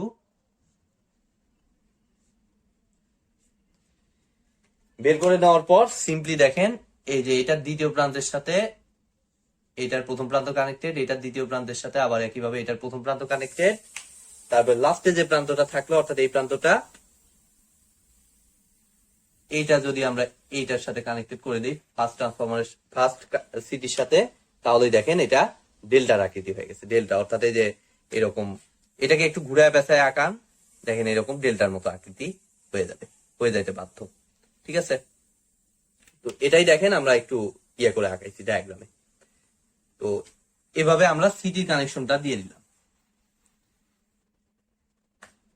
এদিক থেকে মেইনলি আমাদের একটা লাইন আছে, এটা অনেক লেন্দি একটা কোশ্চেন, যদিও মানে বুঝাইতে অনেক সময় লাগবে, আপনাদের আঁকাইতে তেমন বেশি সময় লাগবে না যদি আপনারা জিনিসটা বুঝেন, সেক্ষেত্রে আঁকাইতে খুব একটা বেশি সময় লাগবে না, আমি বুঝাচ্ছি দেখে হয়তো একটু সময় লাগতে পারে। তো এই প্রান্তটা নর্মালি এভাবে বের করে নিব, এদিক থেকে দেখেন এই প্রান্তগুলো আমি বের করে রাখতেছি, এটা থার্ড সিটি, সেকেন্ড সিটি আর এই ফার্স্ট সিটি, এগুলো বের করে রাখলাম, ঠিক আছে। আমাদের কিন্তু প্রাইমারি সাইডটার কাজ শেষ ট্রান্সফরমারে। এবার সেকেন্ডারি সাইডের কথা বলছে, সেকেন্ডারি সাইড হচ্ছে ডেল্টাতে কানেক্টেড। তাহলে এই পাওয়ার ট্রান্সফরমারটা আগে আঁকায় নিব, পাওয়ার ট্রান্সফরমারটা এটা, এই 3 phase power transformer secondary side. তো এখানে যেহেতু ক্লিয়ারলি বলে দিছে আমার ডেল্টাতে কানেক্টেড, আচ্ছা তার আগে আমি সিটিটা দিয়ে নেই, এখানে একটা সিটি থাকবে সেকেন্ডারি সাইডে,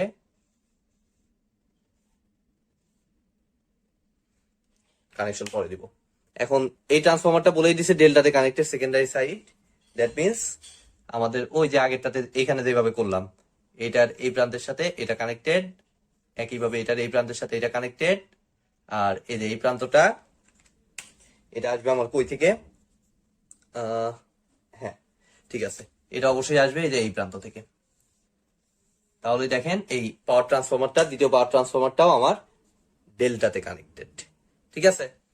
আর সিটিটা অবশ্যই কিভাবে কানেক্টেড হবে, এটা যদি ডেল্টাতে কানেক্টেড হয় সিটিটা অবশ্যই ওয়াই তে কানেক্টেড হবে, সবাই জানেন আপনারা, বিপরীতটা হবে, সিটিটা সবসময় ওইভাবে কানেক্টেড থাকবে, ঠিক আছে। তো সিটিটাকে এখন আমি সিটির এই প্রান্তটা যেহেতু ওয়াই তে কানেক্টেড, আমার এই প্রান্তটা নর্মালি একসাথে শর্ট করে দিয়ে আমরা একটা গ্রাউন্ড তৈরি করতেছি এখানে, ঠিক আছে। এই দেখেন সিটি গুলো নর্মালি ওয়াই তে কানেক্টেড করে দিছি।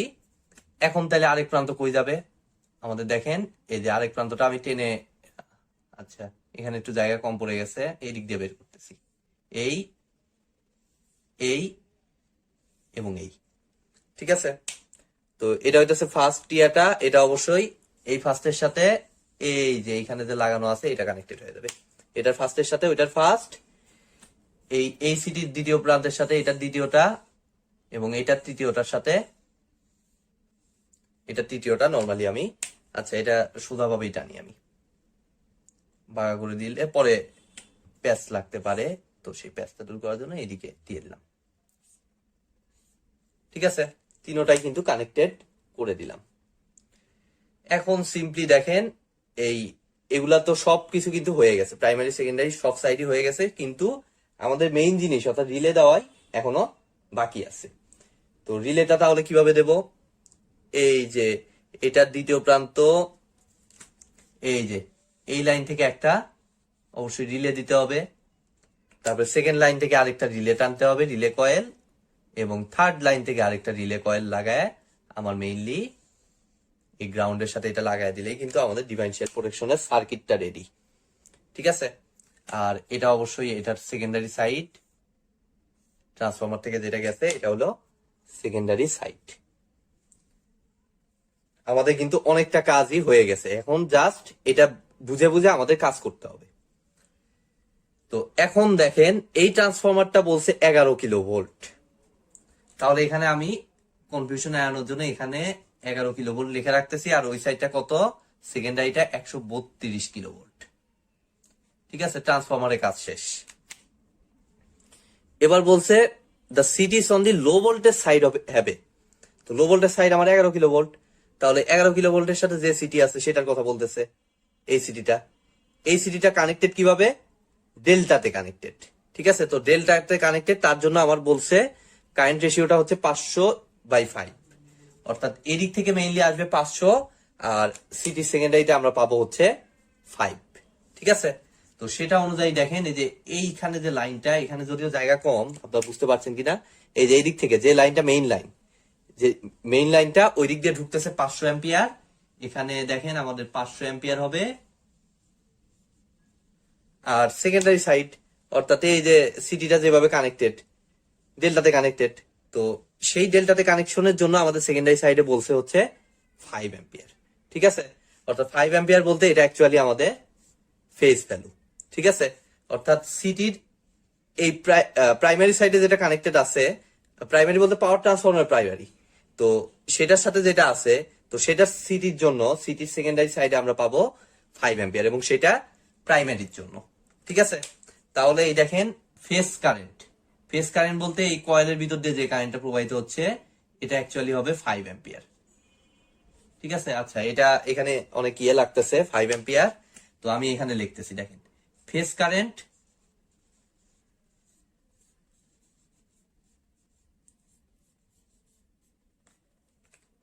প্রাইমারি সিটি, আচ্ছা ফেজ কারেন্ট সিটি, এটা হচ্ছে প্রাইমারি সাইডের যে ট্রান্সফরমারটা সেটার জন্য আমরা দেখতেছি। তো এটা কত পাইলাম আমরা? 5 অ্যাম্পিয়ার। তো যেহেতু এটা ডেল্টাতে কানেক্টেড, তাহলে অবশ্যই লাইন কারেন্টটা কত হবে এটার জন্য? ফেজ কারেন্ট থেকে লাইন কারেন্টে কনভার্ট করলে অবশ্যই কি হতে হবে? √3 দ্বারা গুণ করতে হবে ডেল্টার জন্য, আর স্টারের জন্য আমাদের ফেজ কারেন্ট আর লাইন কারেন্ট সমান হয়। ঠিক আছে, তো আমাদের দেখেন ফেজ কারেন্ট, লাইন কারেন্ট আমরা পেয়ে গেলাম। এখন লাইন কারেন্ট কেন আমরা বের করলাম? কারণ আমাদের যেহেতু হাই ভোল্টেজ সাইডে চাইছে, আমাদের এই যে এই লাইন কারেন্টটাই দেখেন, এই যে 5√3 লাইন কারেন্টটা, অর্থাৎ এই যে এই জায়গাকার যে কারেন্টটা, সিটির এই সাইড দিয়ে যে কারেন্টটা, সেটাই কি এই সিটিটার ফেজে প্রবাহিত হচ্ছে না?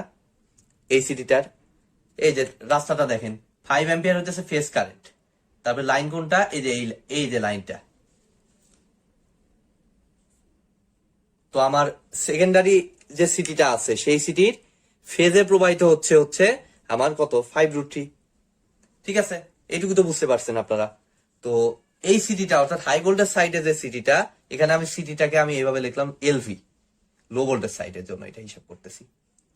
ঠিক আছে, তো লো ভোল্টেজ সাইডের আমার ইয়েটা পাইলাম 5√3 অ্যাম্পিয়ার। তো লো ভোল্টেজ সাইডে যেটা প্রবাহিত হবে, হাই ভোল্টেজ সাইডের ফেজে সেই কারেন্টটা প্রবাহিত হবে। তাহলে দেখেন আমাদের এই জায়গায় আমি লিখতে পারতেছি কত, ধরেন এইটা আমরা ধরলাম, এই জায়গায় কারেন্টটা আমরা ধরতে পারতেছি 5√3 অ্যাম্পিয়ার, এবং এই সিটিটা অবশ্যই আপনারা দেখতে পারতেছেন কিভাবে কানেক্টেড, ওয়াইতে কানেক্টেড। আর ওয়াইতে কানেক্টেড হইলে আমরা কি জানি যে ফেজ কারেন্ট এবং লাইন কারেন্ট ইকুয়াল হবে। দ্যাট মিনস এটার জন্য আমাদের, এটা অ্যাকচুয়ালি প্রাইমারি, এই সিটিটার প্রাইমারি, আবার এই সিটিটার প্রাইমারিতে প্রবাহিত হবে অবশ্যই 5√3 অ্যাম্পিয়ার। ঠিক আছে, আমাদের কিন্তু এই সিটির প্রাইমারি সাইডের কারেন্টটা আমরা পেয়ে গেলাম। হাই ভোল্টেজ সাইডের যে সিটিটা, সেটা প্রাইমারি কারেন্টটা হচ্ছে অ্যাকচুয়ালি 5√3 অ্যাম্পিয়ার। ঠিক আছে, এখন সেকেন্ডারি সাইডটা কিভাবে পাবো? কারেন্ট রেশিও যেহেতু চাইছে হাই ভোল্টেজ সাইডের, তো সেকেন্ডারি সাইডটা পাওয়ার জন্য আমাদের যে কাজটা করতে হবে, আমরা একটু ওই যে আমরা কি জানি যে ট্রান্সফরমারের প্রাইমারি সাইড এবং সেকেন্ডারি সাইড সব সাইডেরই আমাদের পাওয়ারটা ইকুয়াল হয়। ঠিক আছে, সেই লজিকটা কাজে লাগিয়ে আমরা মেইনলি এই জায়গাকার কারেন্টটা পাবো। এই যে এই জায়গাকার কারেন্টটা, অর্থাৎ সিটির সেকেন্ডারি। ঠিক আছে, এই জায়গাকার কারেন্টটা এখন আমরা ওই লজিকটা কাজে লাগিয়ে বের করবো। তো তার জন্য দেখেন আমাদের কিন্তু লো ভোল্টেজ সাইডে পেয়ে গেছি। এখন আমরা চাইলে ডায়াগ্রামটা মুছতে পারি, যেহেতু আরেকটু ক্যালকুলেশন আছে। আমরা ডায়াগ্রামটা মুছে আমরা অ্যাকচুয়ালি এই জায়গাকার কারেন্টটা বের করবো। ঠিক আছে, তো সেটা আমরা ডায়াগ্রাম মুছে দিয়ে তারপরে আমরা বের করতেছি। ডায়াগ্রামটা মুছে দিচ্ছি।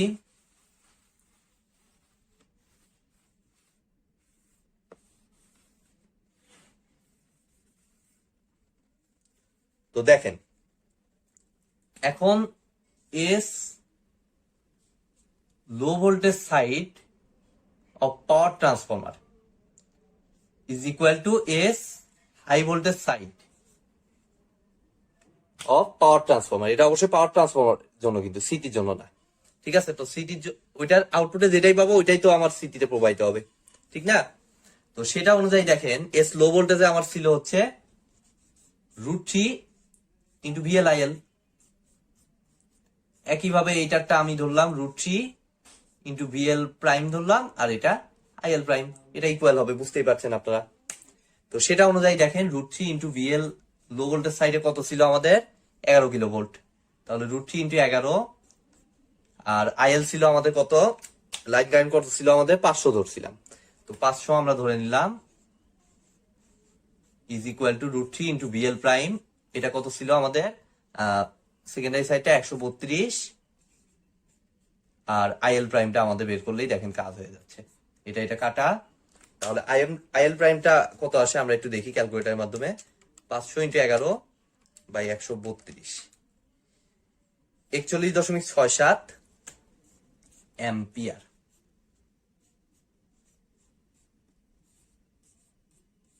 ঠিক আছে, আমাদের কিন্তু ওই যে ফাইনাল লাইনটা থেকে যে কারেন্টটা বের হবে 41.67 অ্যাম্পিয়ার, সেটা বের করে ফেলছি। আর প্রাইমারি কারেন্টটা ছিল হইতেছে এই দ্বিতীয় সিটির জন্য, ওইটাই তো চাইছে হাই ভোল্টেজ সাইডের সিটিটার জন্যই তো কারেন্ট রেশিও চাইছে। তো প্রাইমারি সাইডটা আমাদের ছিল 5√3 অ্যাম্পিয়ার। ভ্যালু বেশি যেহেতু এটার, বড় ইস্টু ছোট আকারে লিখি। এখন আমাদের কত আসতেছে তাহলে? কারেন্ট রেশিওটা আসতেছে, কারেন্ট রেশিওটা আচ্ছা একবারই লিখি, আমাদের ভাষাগতভাবে সুন্দর করে লিখি। Current ratio of CT on high voltage side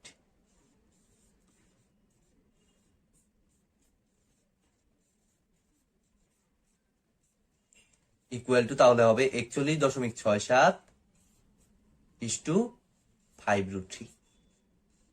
এগুলো একটু ক্যালকুলেটারের মাধ্যমে এখন সমাধান করলে বা এইভাবে অ্যান্সার লাগতেও কোনো অসুবিধা নেই। তো এটাই ছিল আমাদের 8 নাম্বার কোশ্চেনটার সলিউশন। অনেক লেন্দি একটা সলিউশন। তো এবার চলুন আমরা 9 এবং 10 নাম্বারটা সলিউশন করে ফেলি। তো দেখেন আমাদের 9 নাম্বার কোশ্চেনটা অ্যাকচুয়ালি দিছে পার ইউনিট সিস্টেম থেকে 100 MVA 11 kilo volt generator feeding a load of 20 megawatt 0.8 power factor lagging load at 11 kV. The generator output is stepped up through a unit transformer to a 132 kV bus in the power system switchyard. The load is served from a grid substation with 11 kV bus. A 132 kV double circuit 150 kilometer transmission line is connecting the power station with the grid substation. Draw the single line diagram of the power system. ঠিক আছে, অর্থাৎ single line diagram চাইছে, আমাদের কোনো calculation করতে হবে না, just এত বড় কোশ্চেন, বিশাল একটা কোশ্চেন, এখান থেকে আমার দেখে দেখে সিঙ্গেল লাইন ডায়াগ্রামটা আঁকতে হবে। ঠিক আছে, তো প্রথমে বলছে কি আমাদের জেনারেটরের কথা, আমরা সিম্পলি একটা জেনারেটর দিয়ে দিচ্ছি। তো জেনারেটর দেওয়ার সাথে সাথে সেগুলো রেটিং গুলো দিয়ে দিচ্ছে, সাথে সাথে আমরা রেটিংটাও লিখে নেব। 100 MVA, 100 MVA আর কত? 11 kV। 11 kV জেনারেটর সেটা বলছে feeding a load of 20 megawatt 0.8 power factor lagging load at 11 KV. মাঝখানে আমাদের মনে হয় ট্রান্সফরমারের কথা বলছে। দ্য জেনারেটরের আউটপুট এই প্রান্তটা step up through a unit transformer. তাহলে এই যে দেখেন একটা ট্রান্সফরমার দিলাম, স্টেপ আপ হবে। কি রেটিং দিছে আমাদের টু এ 132 কেভি বাস, অর্থাৎ 11 থেকে মেইনলি 132 কেভিতে কনভার্ট হবে। এখানে আমি দিয়ে দিলাম 11/132 কেভি। স্টেপ আপ হওয়ার পর মাঝখানে অবশ্যই লোডের মাঝখানে অবশ্যই ট্রান্সমিশন লাইন থাকবে। দেখি ওইটা ট্রান্সমিশন লাইন দিছে কিনা। এই যে a 132 kV double circuit 150 kilometer transmission line is connecting the power station with the grid substation। অর্থাৎ এটা মেইনলি একটা বাসে যে কানেক্টেড হবে, যে বাসে আমাদের ডাবল সার্কিট বলতে অ্যাকচুয়ালি ডাবল ট্রান্সমিশন লাইন। ঠিক আছে, এই দুইটা ট্রান্সমিশন লাইন আমরা দিয়ে দিলাম। এই এটা কত আমাদের 132 কিলোভোল্ট, আর এটা 150 কিলোমিটার লেন্থ। আমি 150 কিলোমিটার দিয়ে দিলাম, আর কিছু লেখার দরকার পড়তেছে না কোশ্চেন অনুযায়ী। এরপরে আমাদের কি বলছে, ট্রান্সমিশন লাইনের পরেই অবশ্যই লোড থাকা উচিত। তো লোডটা কত আমাদের বলছে 20 megawatt 0.8 power factor lagging load at 11 kV. ঠিক আছে, অর্থাৎ এখানে আমাদের 11 কেভি লাগবে, কিন্তু আমাদের কি এখানে 11 কেভি আছে? আমাদের কিন্তু 11 কেভি না, আমাদের আছে 132 কেভি। তাহলে 132 কেভি থেকে অটোমেটিক্যালি ওটা কি 11 এ কনভার্ট হয়ে যাবে? অবশ্যই কিন্তু তা হবে না। ঠিক আছে, সো মাঝখানে কিন্তু আমাদের অবশ্যই আবার ইউজ করতে হবে একটা স্টেপ ডাউন, তাহলে কেবলমাত্র 11 কেভি পাওয়া সম্ভব। তো এখানে আমি দিয়ে দিলাম 132/11 কেভির স্টেপ ডাউন ট্রান্সফরমার। ফাইনালি এই জিনিসটা একটা লোডকে কন্ট্রোল করবে, যে লোডের রেটিংটা আমাদের দিছে 20 মেগাওয়াট। এটা মেইনলি লোড, এখানে লিখে দিবেন যে লোড এটা 20 মেগাওয়াট 0.8 পাওয়ার ফ্যাক্টর, আর কত 11 কেভি। আর এই প্রান্তটা অবশ্যই গ্রাউন্ডেড হবে, জেনারেটরের এই প্রান্তটা। এই তো আমাদের single line diagram. Single line ডায়াগ্রামে কোনো ক্যালকুলেশন নাই। ঠিক আছে, তো চিন্তার কিছু নেই, ক্যালকুলেশন আসবে। 10 নম্বর কোশ্চেনটা অ্যাকচুয়ালি এটা থেকে অ্যাকচুয়ালি আমাদের ক্যালকুলেশনের পার্টটা, অর্থাৎ রিঅ্যাকটেন্স ডায়াগ্রাম সম্ভবত দেয়া আছে। তো চলুন এখন আমরা 10 নাম্বারটা সলভ করে ফেলি। তো দেখেন আমাদের last question 10 number, draw the reactance diagram from the system mentioned in question 9। অর্থাৎ কোশ্চেন 9 এর ওই সিঙ্গেল লাইন ডায়াগ্রাম থেকে আঁকাইতে হবে, এই জন্য দেখেন পাশে আমি এটা আঁকিয়ে রেখেছি। Neglect all resistance and shunt admittances excepting load resistance. The generator হবে এটা। আচ্ছা যাই হোক, the generator is rated 11 kV 100 MVA and XD equal to 8%। ঠিক আছে, অর্থাৎ এখানে দেখেন 11 কেভি 100 MVA, ঠিক আছে, এক্সট্রা হইতেছে ওই সাবট্যানজেন্ট রিঅ্যাকটেন্সটা, এটা 8%।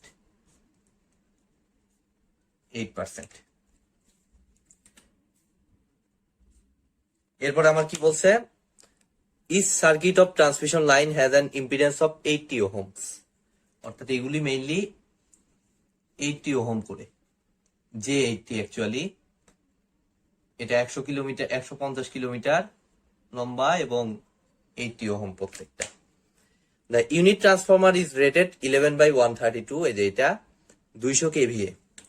তাহলে এখানে আমি লিখে নিই এটা 200 KVA.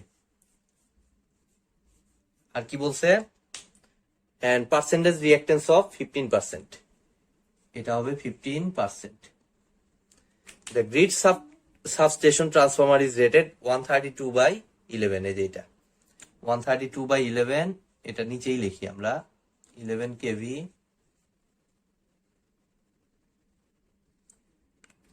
200 MVA।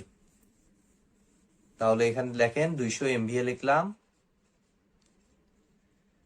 and a percentage reactance of 15%, অর্থাৎ এটা 15%।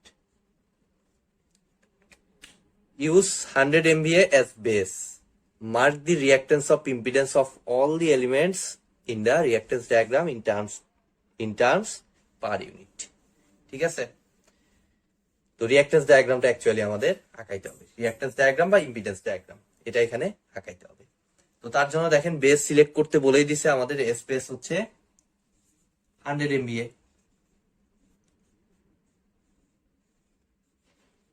আর ভি বেস তো আপনাদের 11 বা 132 যেটাই ধরেন, আলটিমেটলি 11ই ধরলাম জেনারেটর সাইড থেকে।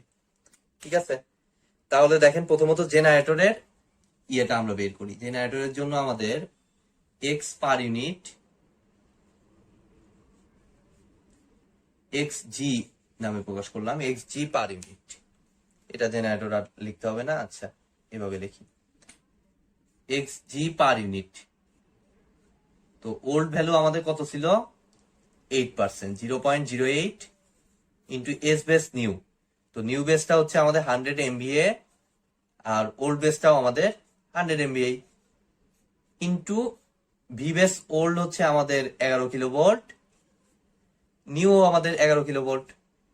এর উপর জাস্ট স্কোয়ার করে দিয়ে যদি এটা হিসাব করি, আলটিমেটলি একই ভ্যালু, জেনারেটরের ভ্যালুর কোনো পরিবর্তন হইল না, 0.08 পার ইউনিট। ঠিক আছে, এরপরে দেখি আমরা ফার্স্ট ট্রান্সফরমার, এটাকে আমরা T1 দিলাম, এটা T2। তাহলে x T1 per unit is equal two old value কত ছিল আমাদের, 15%, মানে 0.15 into S base new 100 MVA, আর এস বেস ওল্ড, ওল্ড হচ্ছে আমাদের 200 KVA। ঠিক আছে, তো KVA থেকে MVA বানাইতে হইলে তাহলে আমরা কি কাজ করতে পারি, উপরেরটা দেখেন, MVA থেকেই KVA বানাই 100 ইন্টু 1000, আর নিচেরটা MVA থেকে দেখেন KVA বানাইলাম, আর নিচেরটা 200 KVA যা আছে তাই, into V base old. Old হচ্ছে আমাদের কত, 11 ইউজ করলাম, প্রাইমারি সেকেন্ডারি যেটাই ধরেন সেই অনুযায়ী টার্মস রেশিও অনুযায়ী পাল্টায় যাবে, ডিভাইডেড বাই নিউ হচ্ছে আমাদের 11ই। তাহলে 11/11 এর উপর স্কোয়ার করে দিয়ে এটা যদি আমরা একটু হিসাব করি, আমরা একটু ক্যালকুলেটরটা ইউজ করতেছি, 100 ইন্টু 1000 ভাগ 200 into 0.15, 75, high value 75 per unit. First ট্রান্সফরমারের কাজ শেষ। এবার আমরা সেকেন্ড ট্রান্সফরমারটা দেখি। তো সেকেন্ড ট্রান্সফরমারের জন্য এখানে দেখেন XT2, এই ভ্যালুটা আমরা একটু নোট করে রাখবো আগেই, যেহেতু আমার জায়গা কম, আমার মুছে দিতে হচ্ছে। XT2 পার ইউনিট, তো T2 এর জন্য আমাদের 0.15 এটা যা আছে তাই। এখন আসেন MVA হচ্ছে, নিউটা হচ্ছে 100,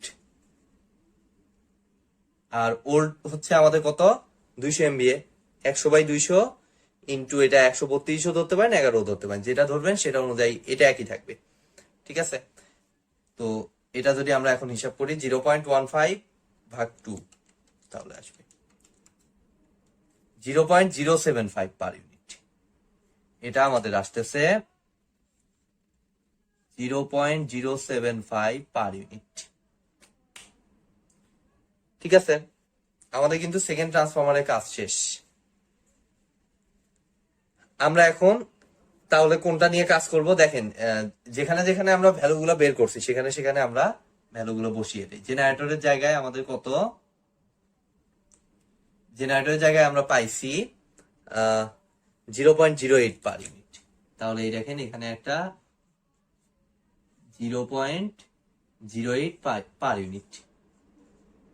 তারপরে T1 এর ক্ষেত্রে কত পাইছিলাম আমরা, 75 পার ইউনিট। এটা বলতে অ্যাকচুয়ালি জে হবে, আগে একটা জে অবশ্যই দিতে হবে। তো ট্রান্সফরমারের জায়গাটায় আমি কত দিয়ে দেব, দেখেন আমি জিনিসটাকে ছোট করে ফেলতেছি, জে 75 পার ইউনিট। এরপর দ্বিতীয় ট্রান্সফরমারের জন্য পাইলাম 0.075 পার ইউনিট, অর্থাৎ এখানে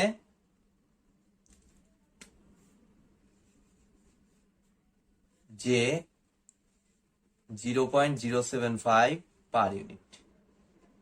ঠিক আছে, এবার শুধু আমাদের ট্রান্সমিশন লাইন এবং লোডের কাজ করলেই শেষ, কাজ শেষ। তাহলে আমরা দেখেন এটাকে আমি এই যে এগুলো মুছে দিচ্ছি, এস বেস থাক, এস বেস আমাদের 100 MVA যেহেতু এটা থাক, এটা 11 কেভি। তাহলে এখন ট্রান্সমিশন লাইনের কাজ। তো ট্রান্সমিশন লাইনের জন্য আমাদের অ্যাকচুয়াল ভ্যালু দেখেন দিয়েই দিছে, অর্থাৎ ট্রান্সমিশন লাইনের জন্য এক্স টিএল, টিএল তে transmission line per unit equal to x এর অ্যাকচুয়াল ভ্যালু হচ্ছে আমাদের কত, 80 ওহম।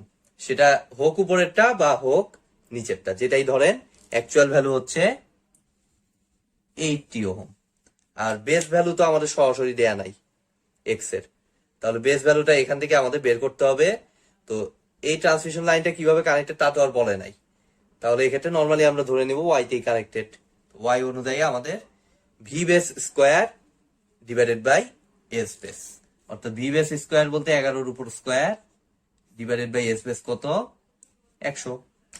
তাহলে 80 divided by 80 into 100 divided by 121।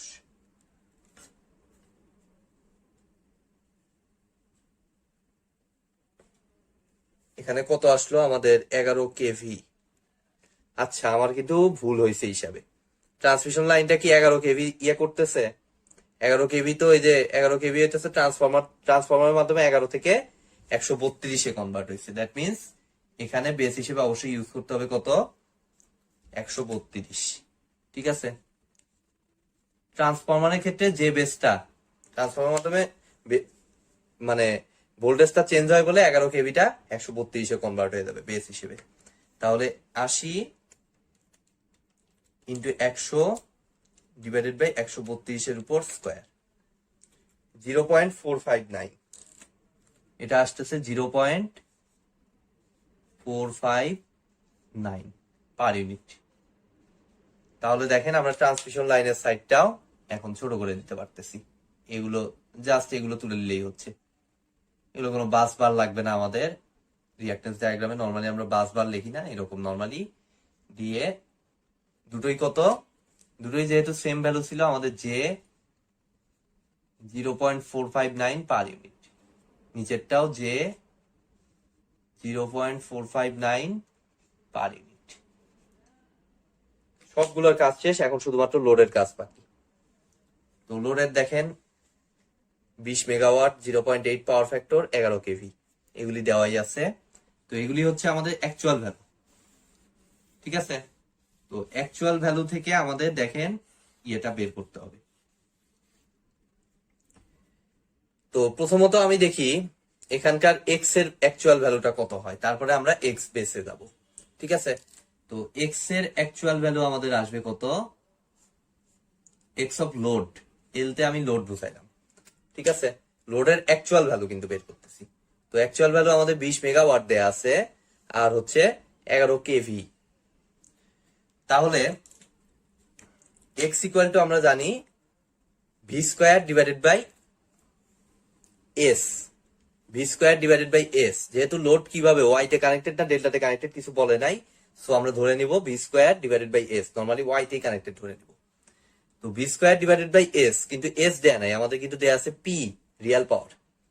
ঠিক আছে, তো তাহলে V square divided by S angle minus cos inverse 0.8। আমি কি ঠিক লিখছি?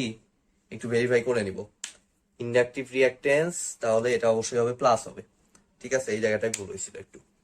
তো এস যেহেতু দেয়া নাই, আমাদের পি দেয়া আছে। তো এস সমান আমরা কি জানি, পি থেকে যদি কনভার্ট করি, পি ডিভাইডেড বাই এস, এই যে পাওয়ার ট্রায়াঙ্গেল যে ডায়াগ্রামটা, এটা এস, এটা P. P equal to S cos theta, P equal to হয় এস কস থিটা। তাহলে এস ইকুয়াল টু হবে, এস ইকুয়াল টু আমার কি আসতেছে, P by cos theta. P equal to S cos theta হইলে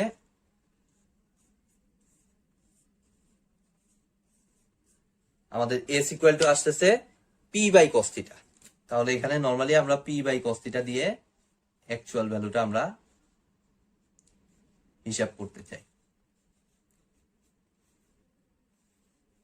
তো লোড সাইডে আমার ভি এর ভ্যালু কত, 11 কেভি। তাহলে 11 কেভি দেখেন নরমালি আমি বসাচ্ছি 11 স্কোয়ার, কস থিটাটা উপরে উঠে যাবে, তাহলে কস থিটার ভ্যালু হচ্ছে 0.8 ডিভাইডেড বাই পি। পি হচ্ছে আমাদের 20 megawatt, divided by 20, angle cos inverse 0.8, এটা আমার আসতেছে 3.872। এখন এটা হিসাব করে অ্যাকচুয়ালি আমরা পাচ্ছি, আমরা সবকিছু মুছে দিয়ে, আমরা তো ভ্যালু তো দেখাইলাম, এই ফর্মুলাতে বসায় দিবেন, তাহলে এক্স লোডের ভ্যালুটা আমার আসবে 3.872 প্লাস জে 2.904, এত অবশ্যই ওহমে, এটা অবশ্যই আসবে ওহমে। ঠিক আছে, এখন আবার আমার লাগবে বেস ভ্যালু। ঠিক আছে, তো এটার বেস ভ্যালুটা অ্যাকচুয়ালি আমাদের কত, X base equal to V square, V base square divided by S base. ঠিক আছে, তো ভি বেস স্কোয়ার হচ্ছে আমাদের এখানে কত, 11 কিলো ভোল্ট নিতেছে, তাহলে 11 উপর square divided by S base. তো বেস এমবিএ তো ফিক্স, এটা 100 ইউজ করতে হবে, তাহলে এখানে দেখেন 100 ইউজ করলাম, 121 বাই 100, 1.21 ওহম। এখন জাস্ট লোডের পার ইউনিট ভ্যালুটা জাস্ট এই দুইটা কি করে দিব, actual value by base value করলেই তো হয়ে যাবে। দ্যাট মিনস আমাদের এক্সেল পার ইউনিটটা হবে নর্মালি এই দুইটার অনুপাত। তাহলে অনুপাত করে দিয়ে আমরা যদি হিসাব করি একটু, এটা ভাগ 1.21, আমাদের আসতেছে 3.2 plus J 2.4, 3.2 plus J 2.4 per unit. লোডেরও কিন্তু কাজ আমাদের শেষ। এখন জাস্ট এই প্রান্তটা আমি মুছে দিচ্ছি, এই লোডের জায়গাটায় আমি এটা বসিয়ে দেবো জাস্ট। তাহলে রেজিস্টিভ লোড এবং ইন্ডাকটিভ লোড দুইটাই থাকবে। রেজিস্টিভে হচ্ছে 3.2 পার ইউনিট,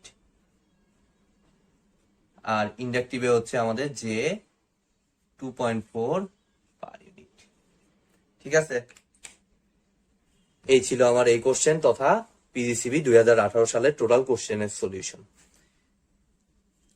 অনেক লেন্দি হয়ে গেল, অবশ্যই কোশ্চেন গুলো একটু বোঝার চেষ্টা করবেন, এই টাইপ কোশ্চেন পিজিসিবি তে করে, বুঝে বুঝে অবশ্যই সলভ করবেন। অবশ্যই আশা করতেছি খুব ভালো একটা আউটপুট পিজিসিবির অ্যাসিস্ট্যান্ট ইঞ্জিনিয়ার পদে পরীক্ষার জন্য আপনারা পাবেন। ভিডিও শেষ। ভিডিওটি যদি ভালো লেগে থাকে অবশ্যই ভিডিওতে একটি লাইক দিবেন, বন্ধুদের সাথে বেশি বেশি শেয়ার করবেন, আর চ্যানেলে নতুন হয়ে থাকলে অবশ্যই চ্যানেলটি সাবস্ক্রাইব করবেন। ধন্যবাদ।